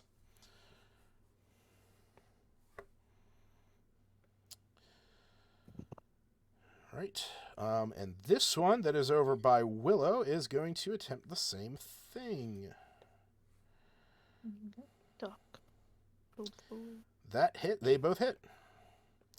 Willow, you take 14 points of damage as kind of the same thing. It takes 2 quick slashes at you with its cutlass. All right. Dawn Shadow, it is your turn. All right. So I want to walk on up over here. I'm gonna basically on my way. Mhm. Can I dip my sword in the pool of blood? Yes. All right, I'm gonna dip my sword in the pool of blood. I'm coming at this motherfucker. Come here, come here. I got words, All right. and those words are get in the fucking dirt. Oh, 24. Yep. 22. Yep. All right, let's see what happens when I hit him. When you roll the damage, roll an extra D10 for each attack. Oh, fuck yeah. Wow. Oh, totally forgot the spirit shroud on that vampire running away. Is that a thing? 14.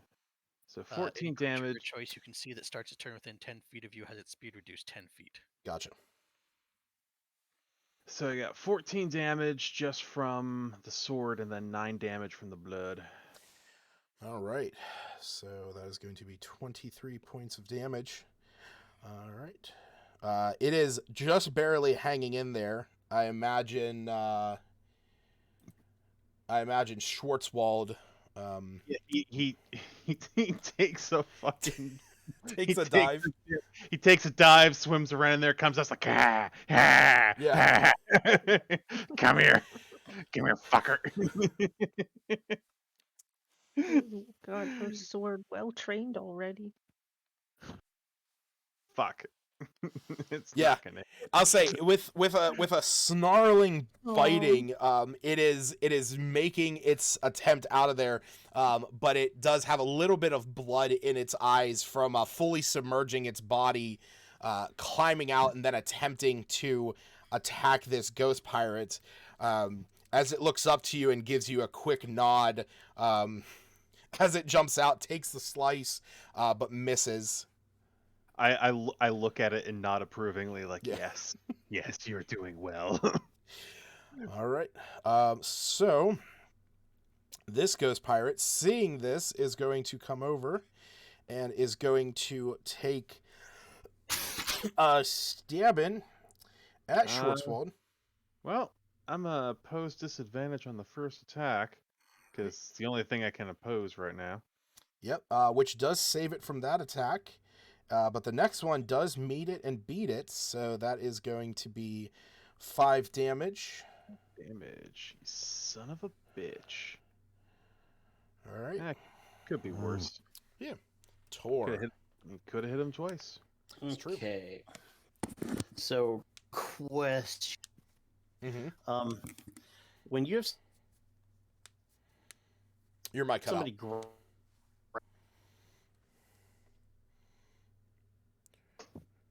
Eric? throw in the blood. Sorry, I believe what you said is if you have someone grappled, can you throw them into the blood? Yeah, can you move them? Like, you know. So you can actually do a shove action. Using the attack action, you can make a special melee attack to shove a creature to push it away from you. If you're able to make multiple attacks, this attack replaces one of them. So Yeah, I figured that might send her straight back though, instead of. you either knock them prone or push them 5 feet away from you. So Does it matter what direction then? I'm gonna say that you would not be able to push them straight this way, but you could push them this way, attempting to knock her into the pool. All right, I want to try shove. Okay, so you're gonna roll an athletics check, and this is going to be contested against their athletics or acrobatics, which is the same for either. 24.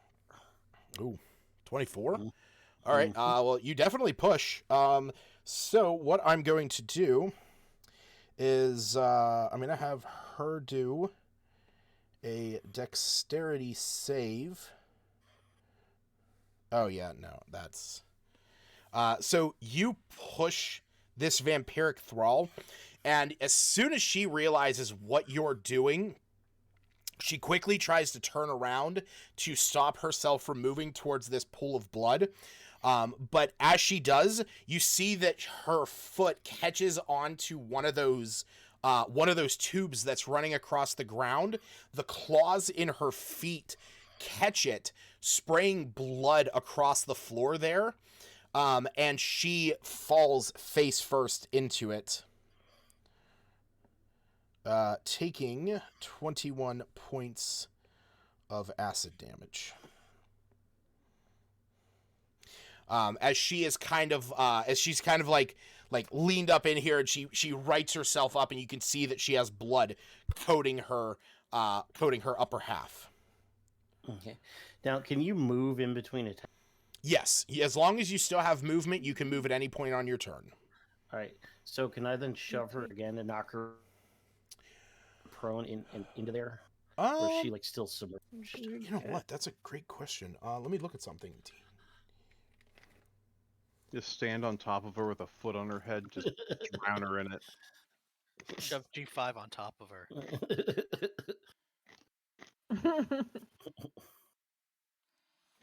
Um,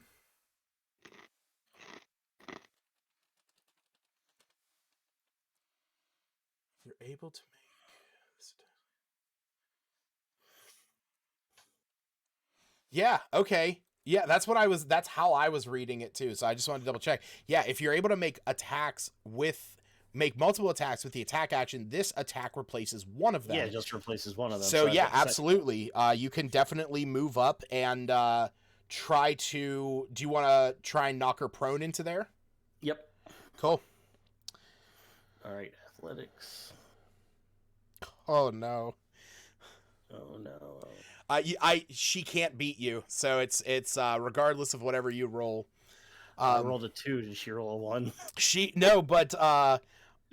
rolled a 3 and she has a +3, but since you have a +7, the lowest you could have rolled would still have beaten her.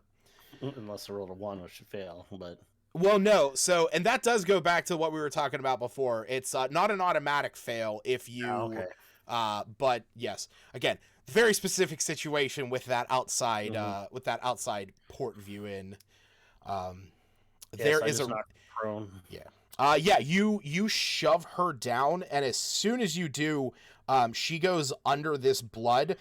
She is letting out this horrific scream as bubbles are just pouring up out of her mouth. Now that she is basically what the image looks like.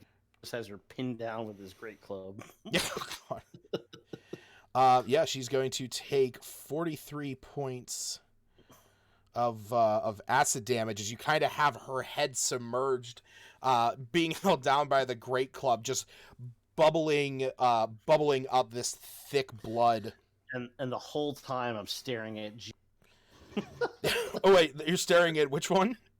G3. Oh god. I'm like, you're fucking next. Just like you have her held down and you're just like, I fucking see you, bitch. You cut me, bitch. All right. Well, actually, I guess that wouldn't necessarily end your turn because you just used your 2 attacks. Can I intimidate them with? Well, I guess I was actually looking at your some of your key points. The most that you would have would be a bonus action. Yeah. So. I mean, I could unarmed strike this, but I think it's pointless. Well, and that's the thing. So it's when you take the attack action with an unarmed strike. So you took the shove action. Okay, so we're gonna go on to the attack action, but replace both attacks with shoves. Well, agile parry only works if I. Well, no, it says when you're holding, you can say what. So wait, which one are you thinking of? Agile parry. You make an unarmed. Oh, if you make an. Yeah, if you make an unarmed strike as part of the attack action. Yep. So shove doesn't count as unarmed. Right. Yeah, because the other one that I was looking at is when you make the attack action with an unarmed strike or a monk weapon. Do I still have the option of making? Of making what? G3. Can I do my bonus action to unarmed strike them? No, that's what I mean. Since you didn't make any unarmed strikes, you took 2 shove actions. Well, my question is, my bonus action I can still make on G3. Wait, why? For what? So I've got a bonus action still. Yes. So which is an unarmed strike. When you use the attack action with an unarmed strike or monk weapon, you can make 1 unarmed strike as a bonus action. Is that what you're looking at? So hold on. Yeah.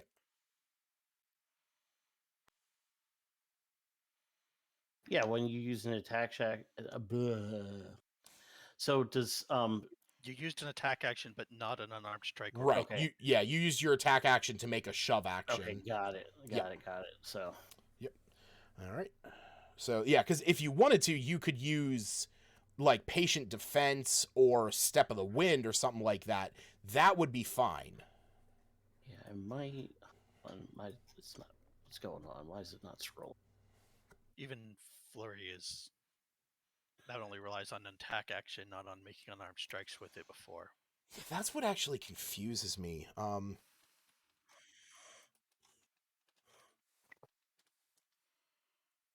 Oh yeah. Oh yeah. Yeah, flurry after your attack action. Yeah. You You could point do to that make with 2 unarmed flurry. strikes. Actually, yeah, you can. So if you wanted to use flurry of blows and use your key point, you could do that. But that still wouldn't let you take the bonus action attack because you would have to do it as part of the attack action. No, that's fine. I'm not that I might just go ahead and spend a key point and do patient defense instead. Okay, if you want to do that, So- you're going to take the dodge action, which gives enemies disadvantage against you. All right. I stare at G3 though. Yeah.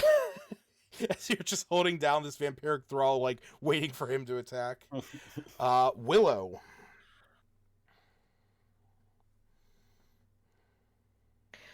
This thing beside me at the door, G4 TV. Yep. does it look Yeah, does it Yeah, look that's a fairly blast from the hardy past. or Yeah. So far he's Or- been going at you like a pincushion, and he hasn't taken a single hit.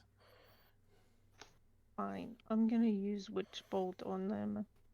And it ties my action on him until he dies or till I do something else. But Yeah, you can maintain it against him to deal the damage automatically on your turn. Now, are you going to use your balance, your restore balance, to avoid that disadvantage? wait, what disadvantage? Witch Bolt is a ranged attack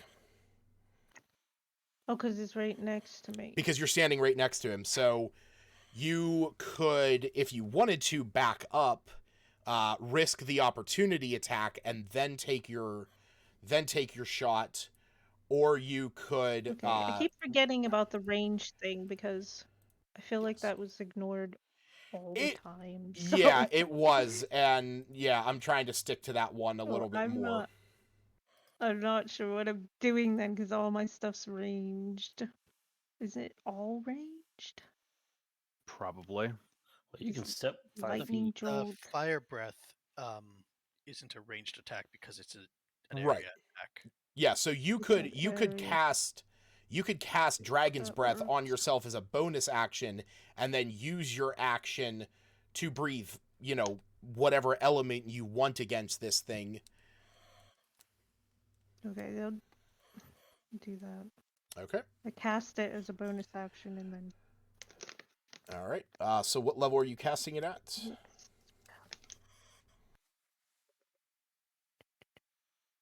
just second level. Okay. All right, and I will make him roll his dexterity save, which he does fail. So go ahead and roll the damage for that. And what element are you breathing upon him? Mm.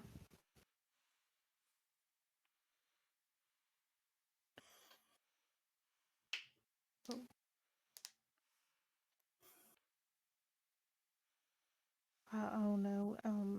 Fire Okay. seems normal.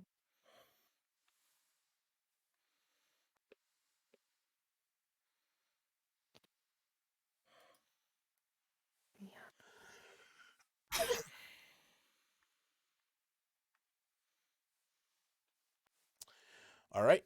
So you cast this spell, and you breathe out this gout of fire that fills the room that he's standing in. He starts patting himself off as much as he can. You can see that this, kind of like self-contained right here. He's taken a fair hit from that.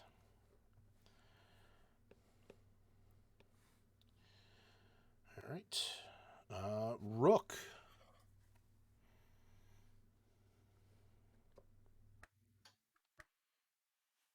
All right. So while concentrating on a spell, While concentrating on a spell, you just can't cast another spell that requires concentration. but I can cast if it doesn't have a Correct. concentrate. In that case, I'm going to use a bonus action on True Strike, but it doesn't suck. Okay.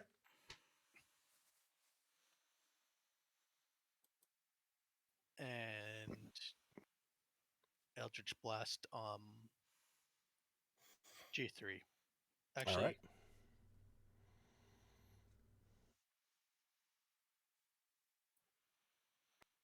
I'm going to step over and do G4. Okay.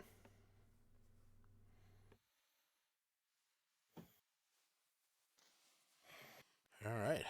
Go ahead and roll that beautiful bean footage.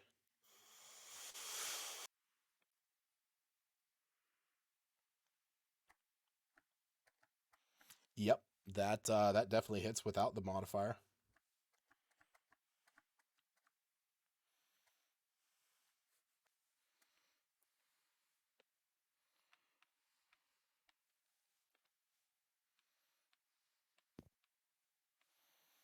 Yep, same thing. Hits.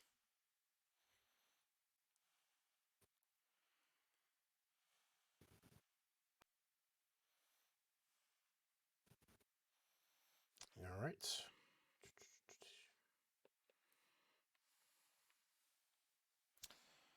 So, Willow, from as soon as you cast this spell, you breathe out this gout of fire. You see the ghost pirate in front of you is trying to avoid these flames as much as possible, and you hear you see two radiant bolts fly over your shoulder, coming around, hitting this ghost in the face as Rook is behind you, giving you some backup.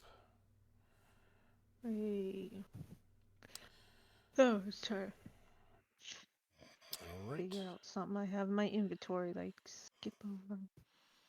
So Seems handy. this one is going to break into this room. It's going to get to there.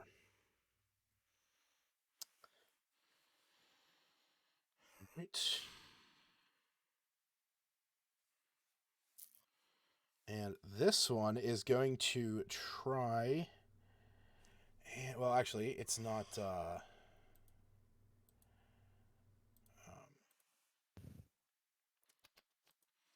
see here. It is not... It's just knock prone. That's right. So, yeah.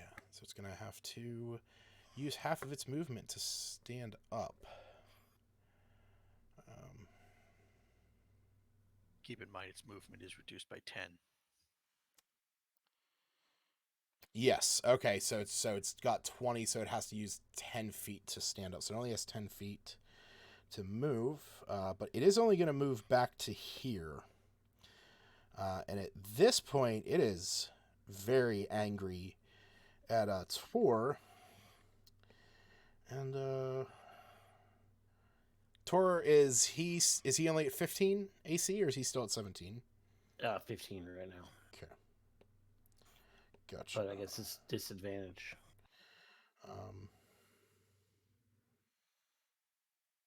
Wait, it's a disadvantage? Yeah, Oh, it's dodge. Shit. Okay. Because if I can dodge a wrench, I can dodge a vampire. Yeah, son of a bitch. Okay. Yeah, this thing pulls itself. Oh, fuck. I did attack you. Damn it. I didn't even think about that. Son of a bitch. I just look at her and go, you know you're going right back in there. You see, well, here's the problem. You see her pull herself out of the blood. She comes over to you. As she goes to make 2 attacks, her claws, covered in blood, just dissolve before they can hit you.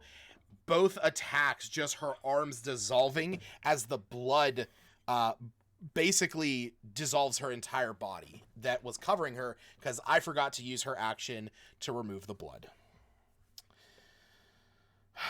Son of a bitch. What's pinging on the screen? That's me, because I'm trying to tap. I was trying to tap her, and if I double tap, it does that so that I can be like, look over here. I could also do that to literally move your cameras, which I don't like. So, shit. All right. Well, this one, yeah, he was covered in blood. He's gonna turn around, and he's gonna go after Dawn Shadow because he's got nothing to lose at this point. Oh, looks like my web client crashed. Your web client crashed? Yeah, it says not responding. Is that for everyone? I'm good. Okay. Seems fine. Yeah, it looks fine on mine. Okay. All I'm seeing is a little baby back bitch trying to take a swing. Yeah, he misses. I have a 21 AC. Goddamn right. All right. So this one in G3, it's kind of looking out into the room. It sees everything that's going on, like Willow breathing fire, Rook blasting this thing with Eldritch Blast, the vampire thrall coming out covered in blood, Dawn Shadow and God, I can't remember what you Schwarzwald, like fighting off these two. It looks at you, Tor. Just gives you a pleasant nod, and then shuts the door. I'll tell him when he gets back in the call. Oh, is he gone? Yeah. Ah, fuck! I didn't realize he wasn't there. I was just checking to see who. I'll Well, message now we him. know why the web client crashed. Yeah, for him. really. Probably just lost internet. Everything. No, Eric, where'd you go?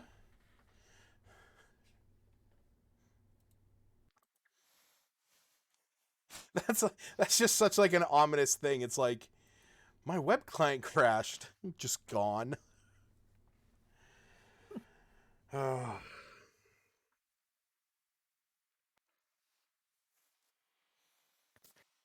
Ugh. We're not trying to hold out too much hope at our internet. Was that Starlink or whatever the fuck? It's supposed to be coming on the 22nd. It's supposed to have less latency and just be better. All his shit crashed. No. And it's poem.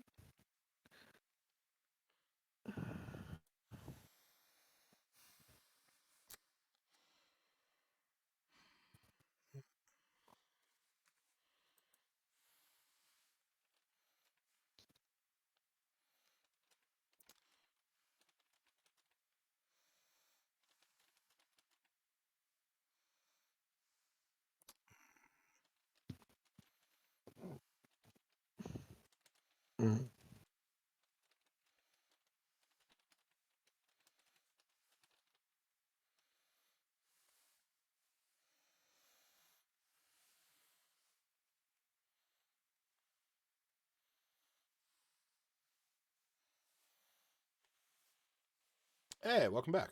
Return.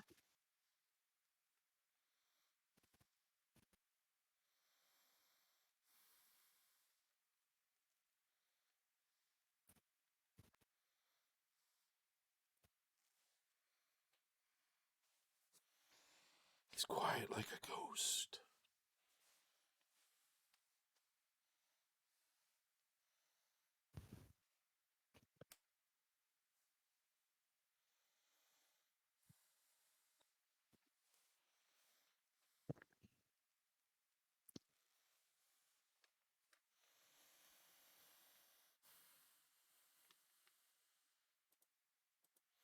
That's fine. You know what? While we wait for him, I'm gonna go to the bathroom because I gotta take a tinkle. All right.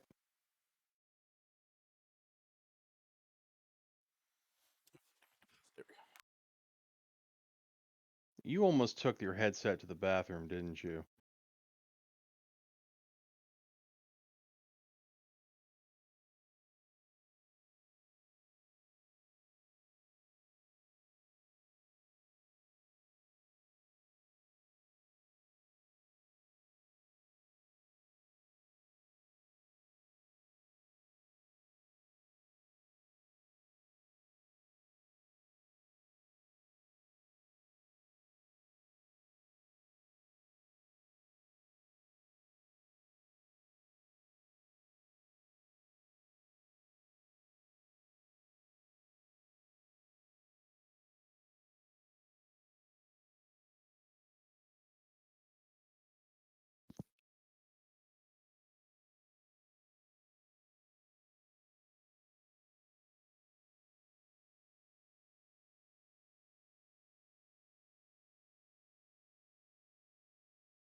All right.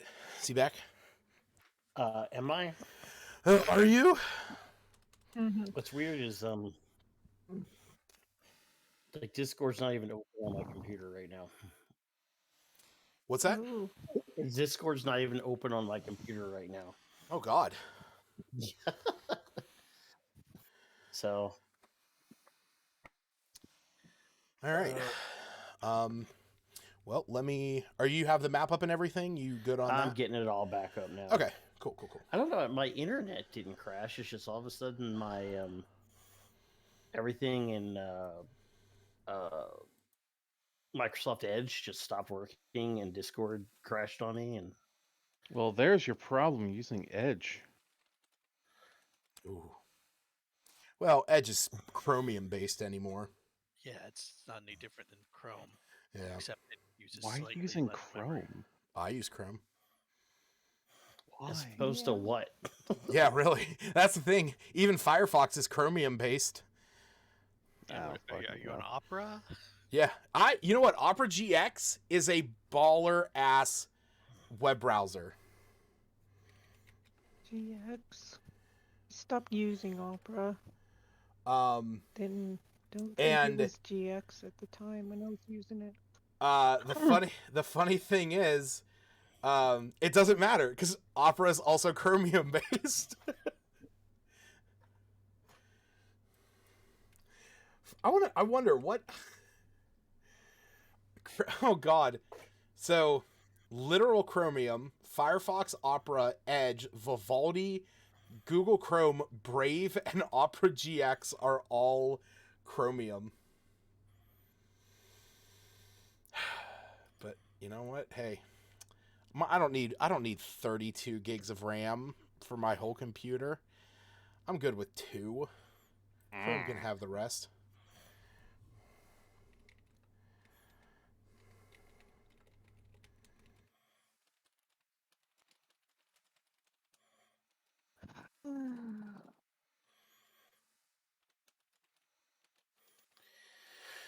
Okay.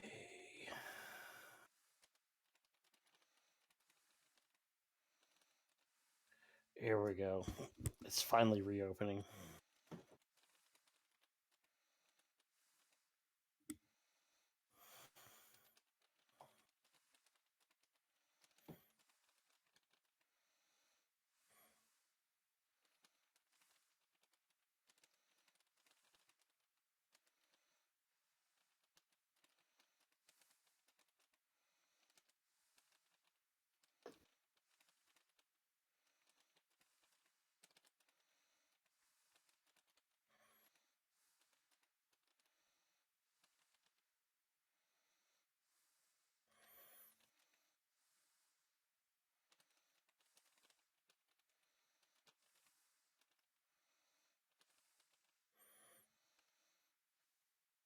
Ooh.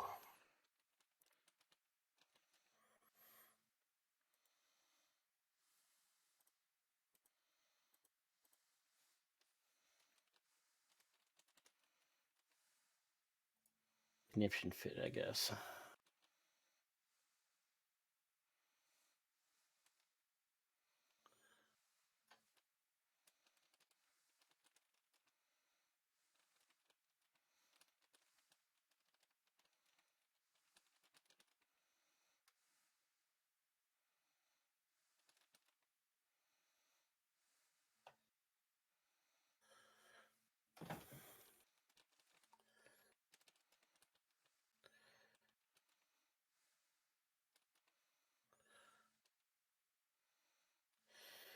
It is reopening now. No part of it's being fast, but it's reopening. Okay. So, I mean, is it my turn or something?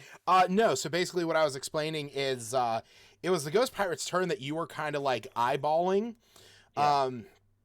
But with everything that was going on, he's kind of like looking over at Willow and Rook fighting off this one.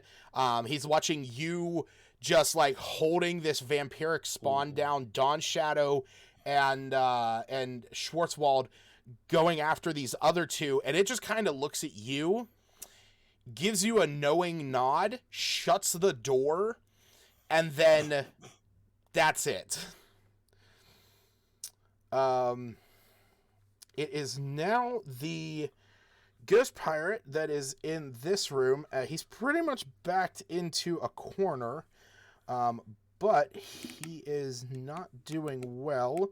So he is going to step back and attempt to throw some daggers. So Willow, if you want, you do have an opportunity attack against him, if you want to use your reaction for that. Oh, but I can't keep with the dragon breath.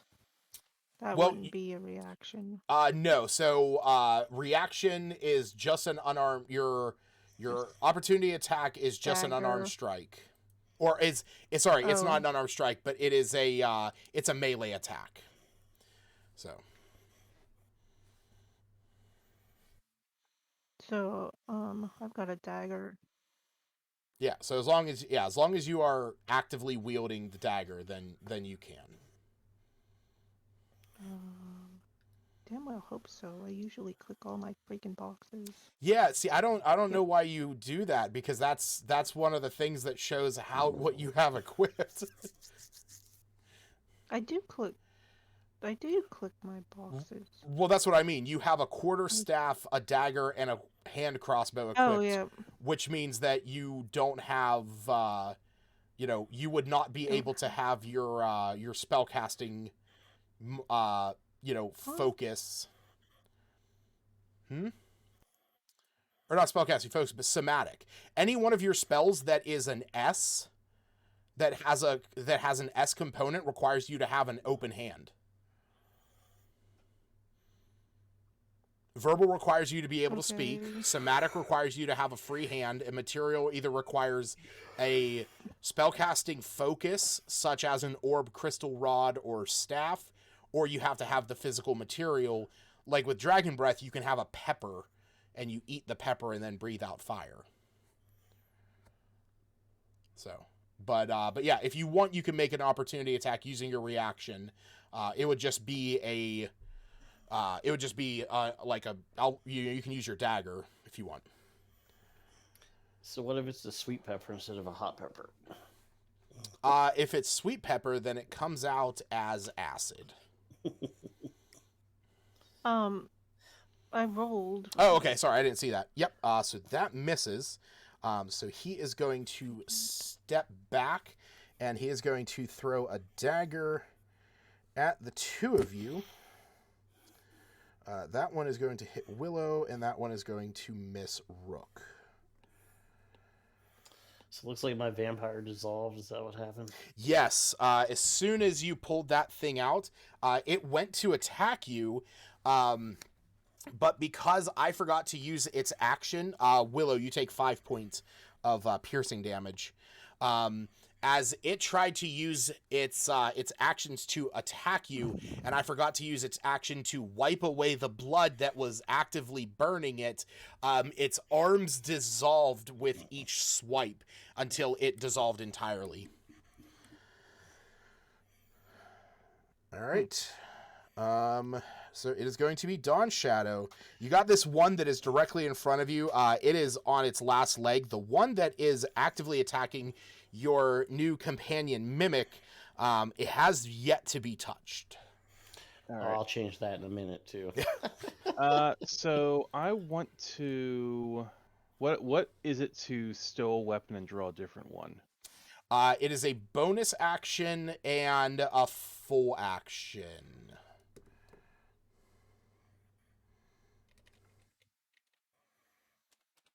All right, that sounds like some bullshit. Okay, so I'm just gonna step here. So, well, wait, sorry. It would be. It's fuck. How is it? If you want to stow and draw, then that is your bonus action and your action. But if you drop your weapon that you have and then draw your next weapon, that is just a bonus action. Yeah, I'm not dropping my weapon around these assholes. So that's just gonna have to fucking wait. All right, so we're going to go after G2. Okay.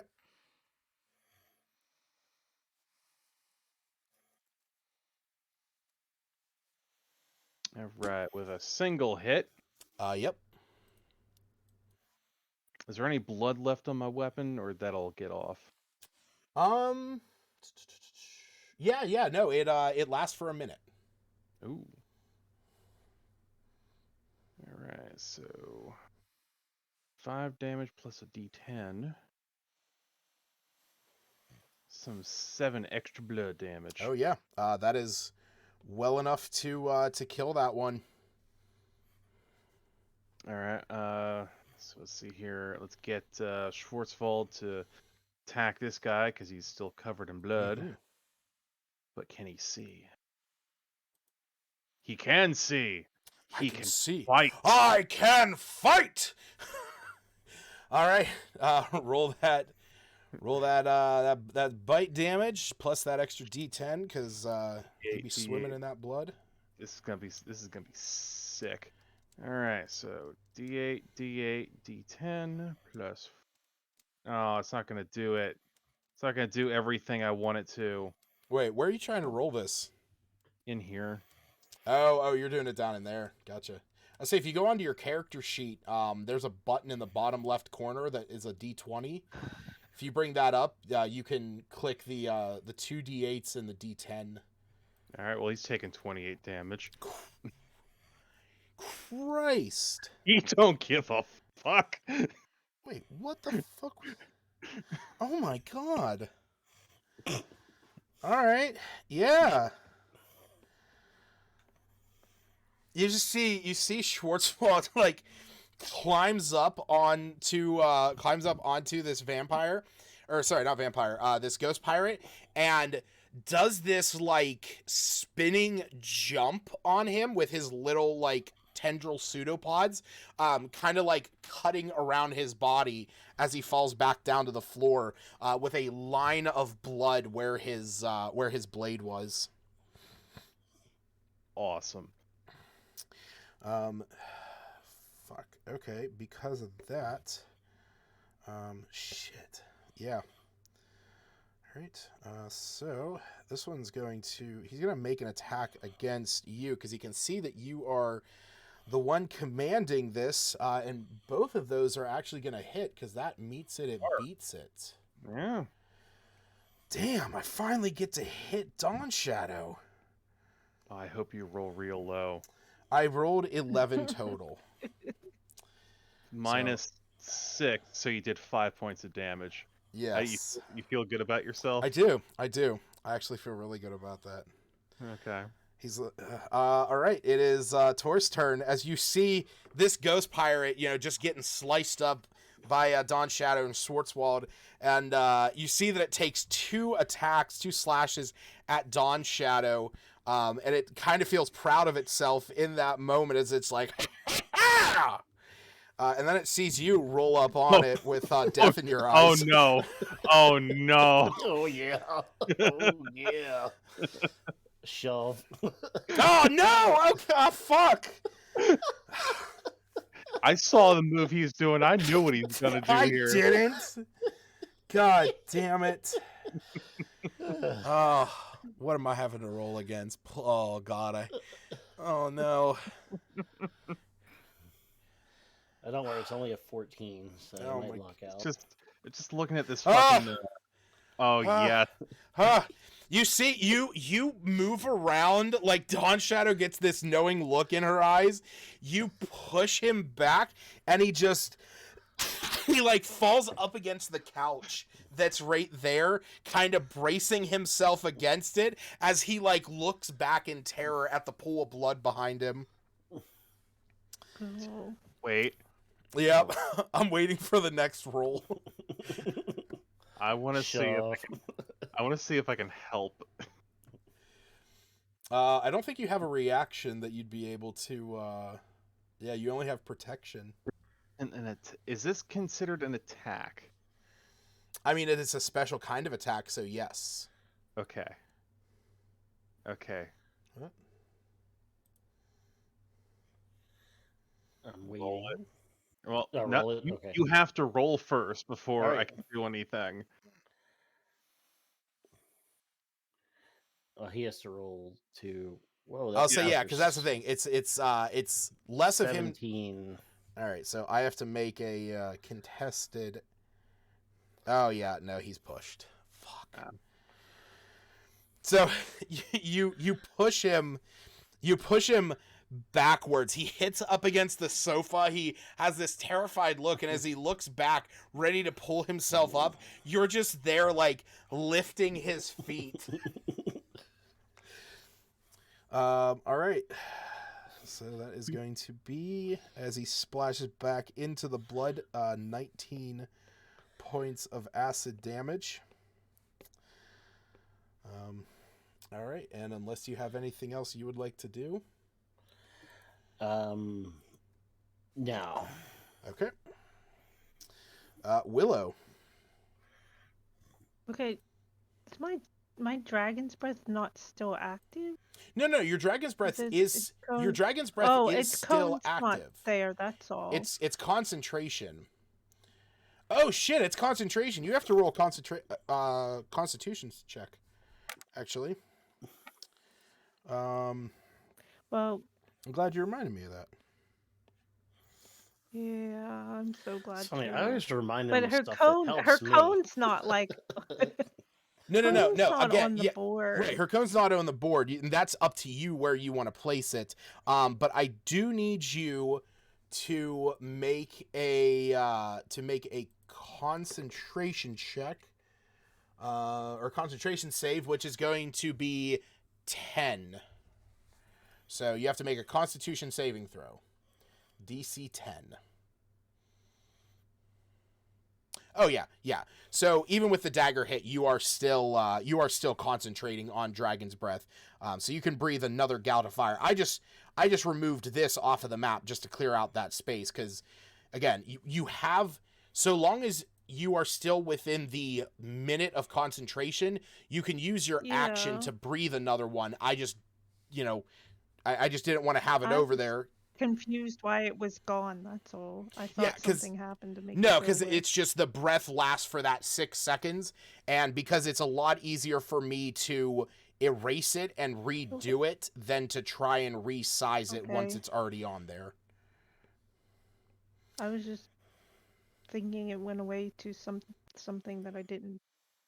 Nope, it's still there. So Touch. if that is your action, you can breathe out another gout of fire. Go ahead and roll the damage for it. All right, and we're going to roll his dex save, DC 14.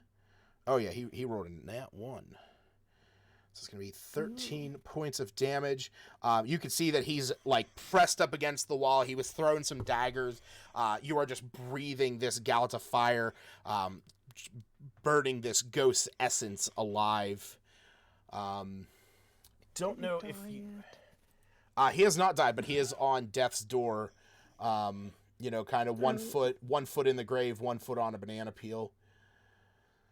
As bonus action, because that's my action now to use that Correct. breath while it's still there. Mhm. I'm gonna take a regular potion. Oh, okay, another potion of healing. 2d4. Yep, 2d4 plus 2. All right, so while you are rolling those hit points, we're going to move on to Rook, unless you would like to move. No. Okay.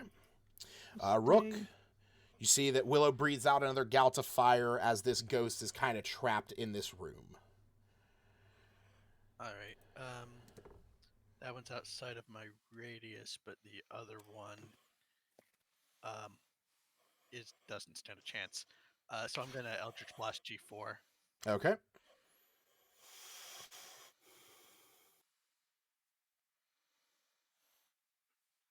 Yeah, that hits.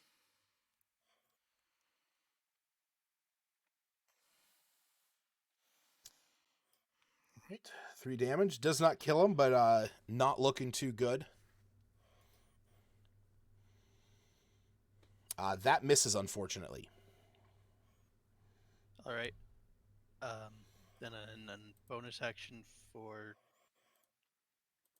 True Strike. It doesn't suck. Okay, that'll be for your next weapon attack.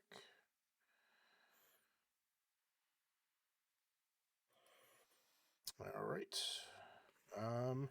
Yeah. So from the far southern room, you guys see this vampire spawn in there. She shuts the door behind her. And then you don't hear anything beyond that. All right. Yeah, the ghost pirate in there is not doing anything, so it is the one here in this room. And with its last bits of life, it is going to do what it can to try and make it stand. That is going to miss, but that is going to hit Rook. Rook, you are going to take 6 points of piercing damage as this one in the back is just pressed up against this wall, taking all of these hits, throwing these daggers out. The first one hitting off the wall next to Willow, the other one hitting you, Rook. All right, Dawn Shadow. All right. You pretty much have that guy. He's gonna die by the end of the turn.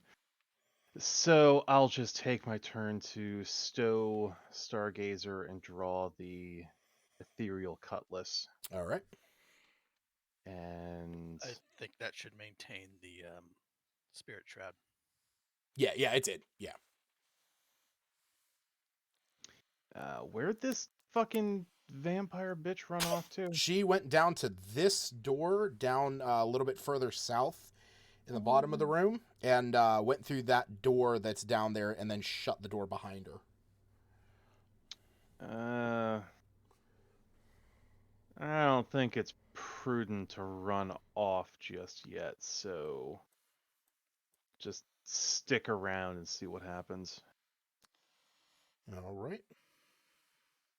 So then it is going to be the mimic, if you would like to. I, All right. all right. Well, there goes Eric. So I guess the mimic will just jump.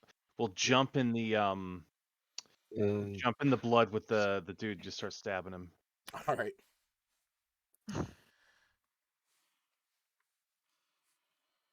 Oh boy. Yeah. Unfortunately, that misses. Oh, Just just covered in blood, swiping away as much as he can in there. You see this I like. just want to like have him in there and just start swimming around and turn this thing into a blender. Oh god. Oh god. Yeah. Oh All right. yeah. All right, Tor. You see. You Things see. are juicer. You see Schwartzwald jump into the pool of blood, just start like moving around, creating this whirlpool. He crashed. Oh, he crashed again? Yeah. Yeah. No!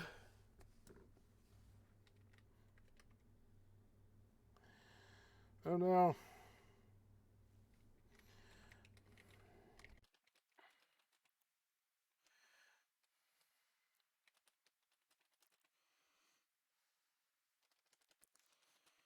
So it goes. Alright.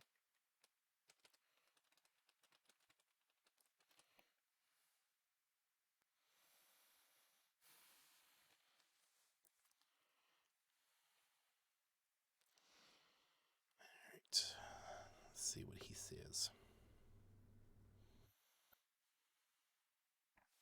Okay. So we will roll his athletics. Okay, so that's a 24. This guy couldn't even hit that if he rolled a nat 20. So that is going to be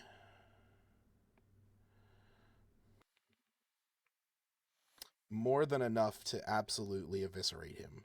Oh. All right.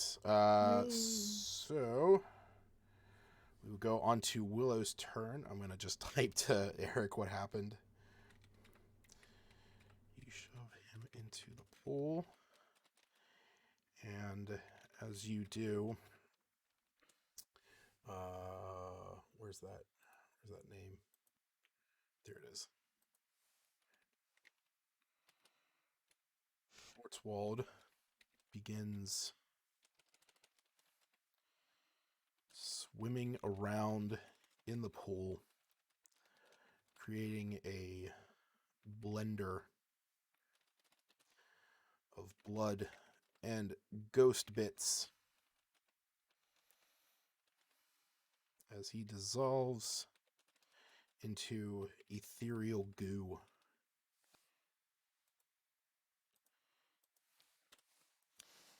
All right, Willow.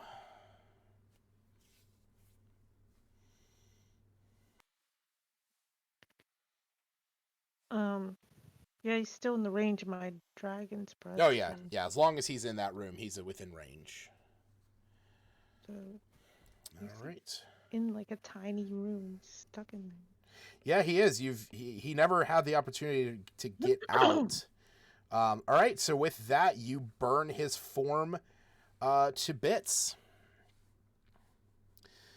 So. Finally, Taco. All right. So that is your action. Are you doing anything with your bonus action? Drinking another potion? No, I'm just. Oh, everyone else is sorted except that one who walked through the door. Yeah, that was going to be my next point. Is if you weren't drinking a potion, were you going to do anything to that one that went into that room? Oh, no, I'm not chasing after that.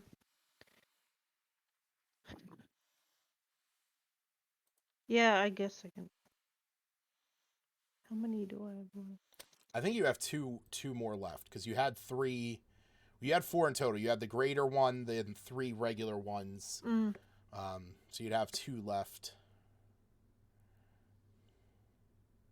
I was hoping to get a chance to use healing kit because we've had a short rest, so I can do that to myself again. But this is a door. The one in front of you? Yeah, okay, shut it and then move Yep. and just ignore that dead thing. Right. Oh, Rook. I tried moving and it wouldn't. Are we going to pursue the fleeing vampire now or clear the room first?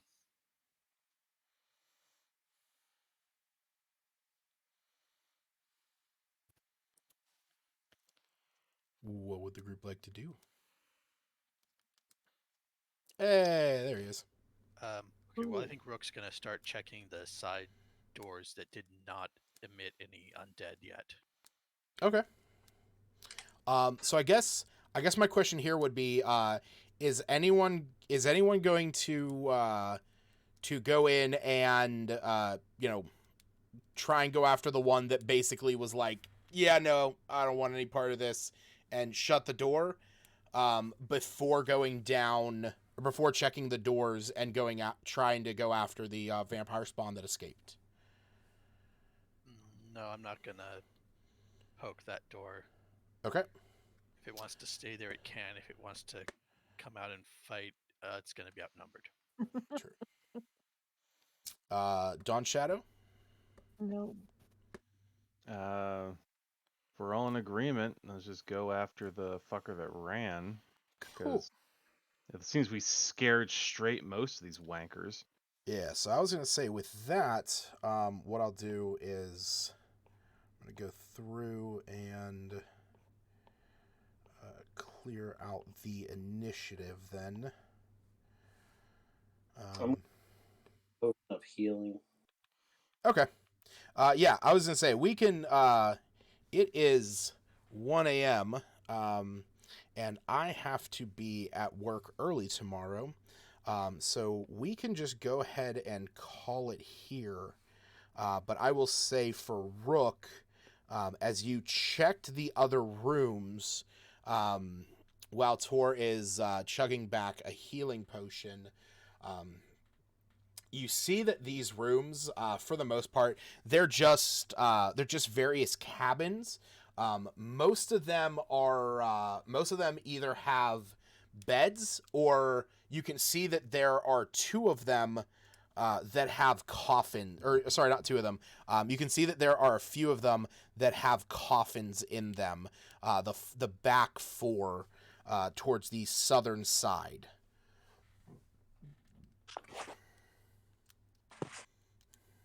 So, but as you open each of the doors, you see that there is nobody in any of those other rooms. Just lots of potential mimics. Yeah. Yeah, speaking of which, you see Schwartzwald jumps out of the pool, kind of shakes itself off, and looks up at Dawn's shadow, and with its little pseudopod tendril, just gives like a little thumbs up. Yeah. Yeah. I would use healing kit now. Okay. Yeah, you can go ahead and use a use of your healing kit. So it's going to be a D6 plus 10. What's the potion of healing? Is that a D8? Two. It is 2D4 plus 2. Okay. How many more charges do you have on that healing kit? She's only used it twice. She used it once on the main deck and once in here. So each one has has 10 charges. Where am I? And on Rook. We're gonna be. Oh yeah. Okay, so you would have 7 charges left in the one.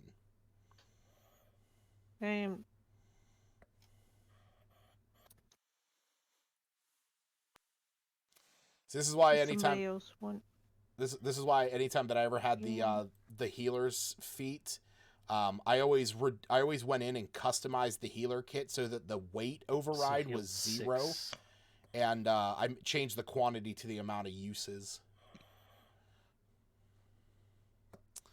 All right, so Tor is healed for 6. Right. Imagine Willow attempting to patch up the rest of the team here. I wouldn't say no. If they. Just a scratch on me right now. Yeah. So, Honestly, I'm 1d6. only. Yeah, it's like I'm down Yeah. 7 hit points, but I mean, I'll take it.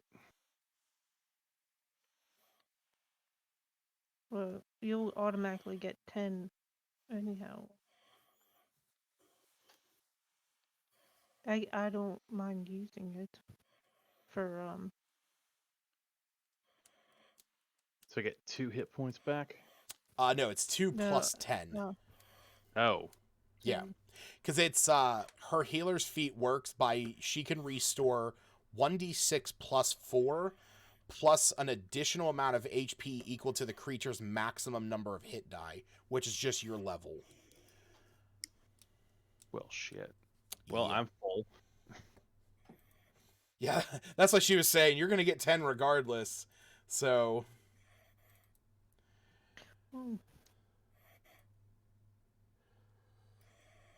I forget where it was. It was in one of the talent books, but that was the healer feat. Additional talent of Doctor was one of my favorites. Doctor. Each I read time that you use one it, recently. each time you use a healer's kit to stabilize a dying creature or restore hit points to a wounded creature, the target regains an extra number of hit points equal to your character level. Additionally, as an action, you can spend 5 uses of a kit to tend to a creature Oh, and that end was one smart. disease or condition affecting it.